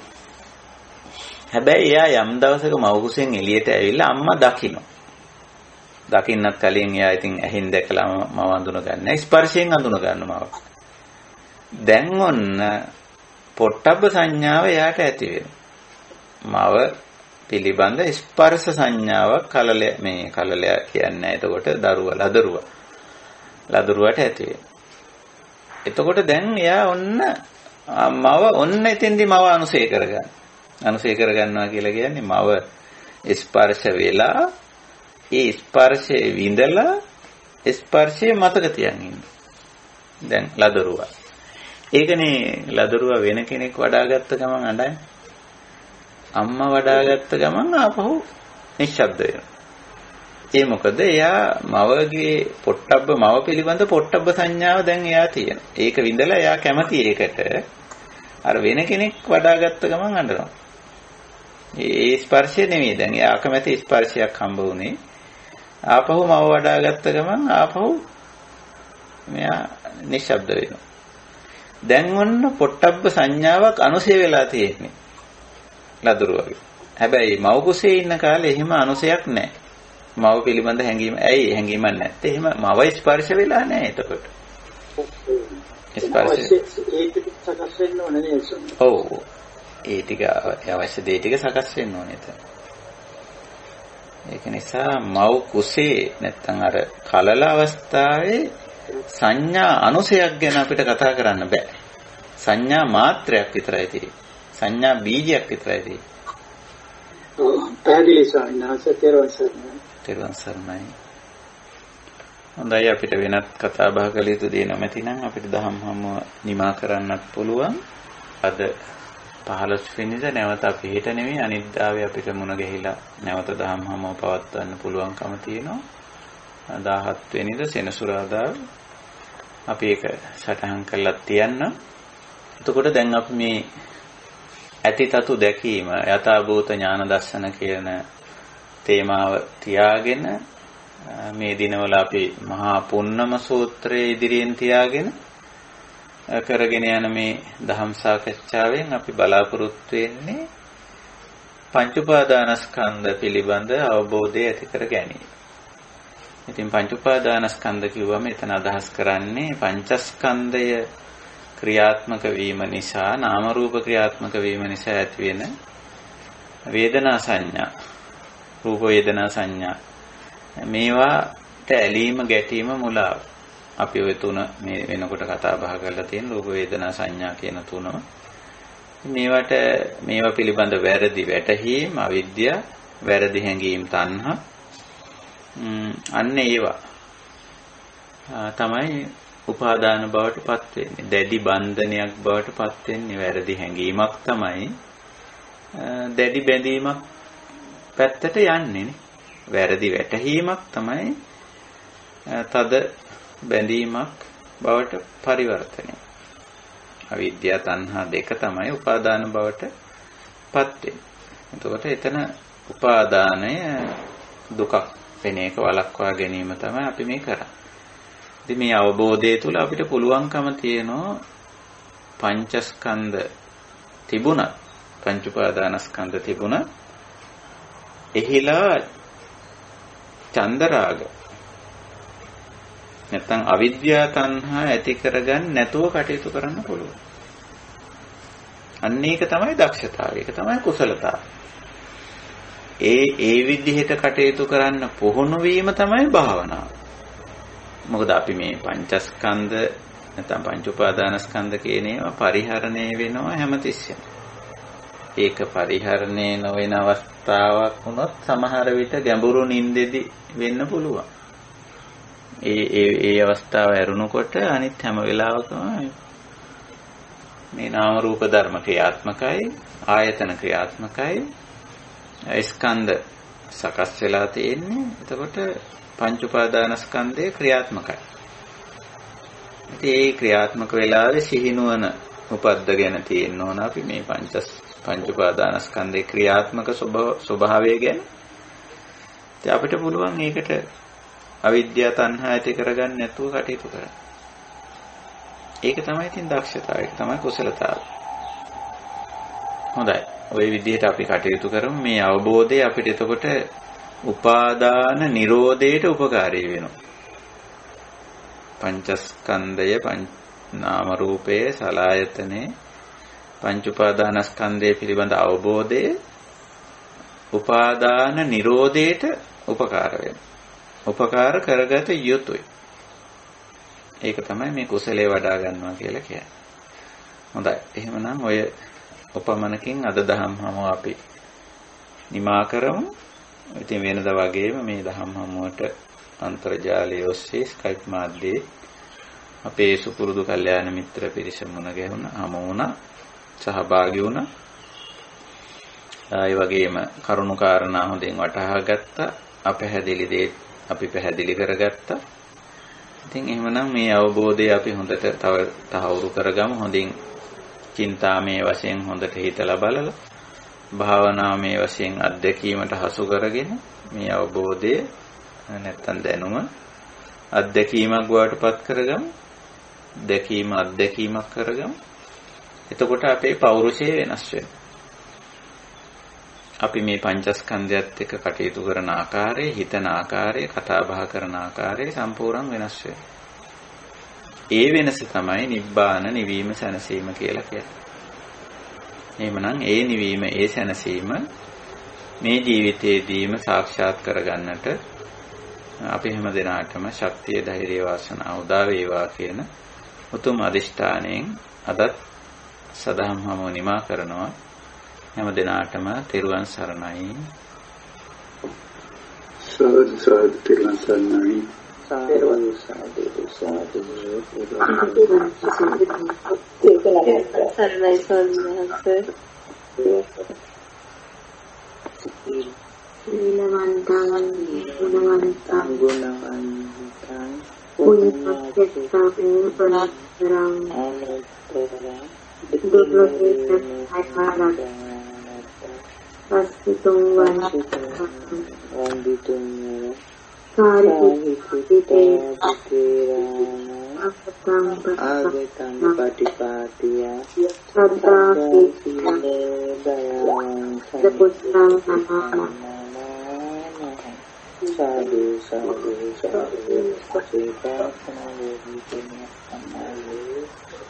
Teuruwan Saranai, Supat Dewa.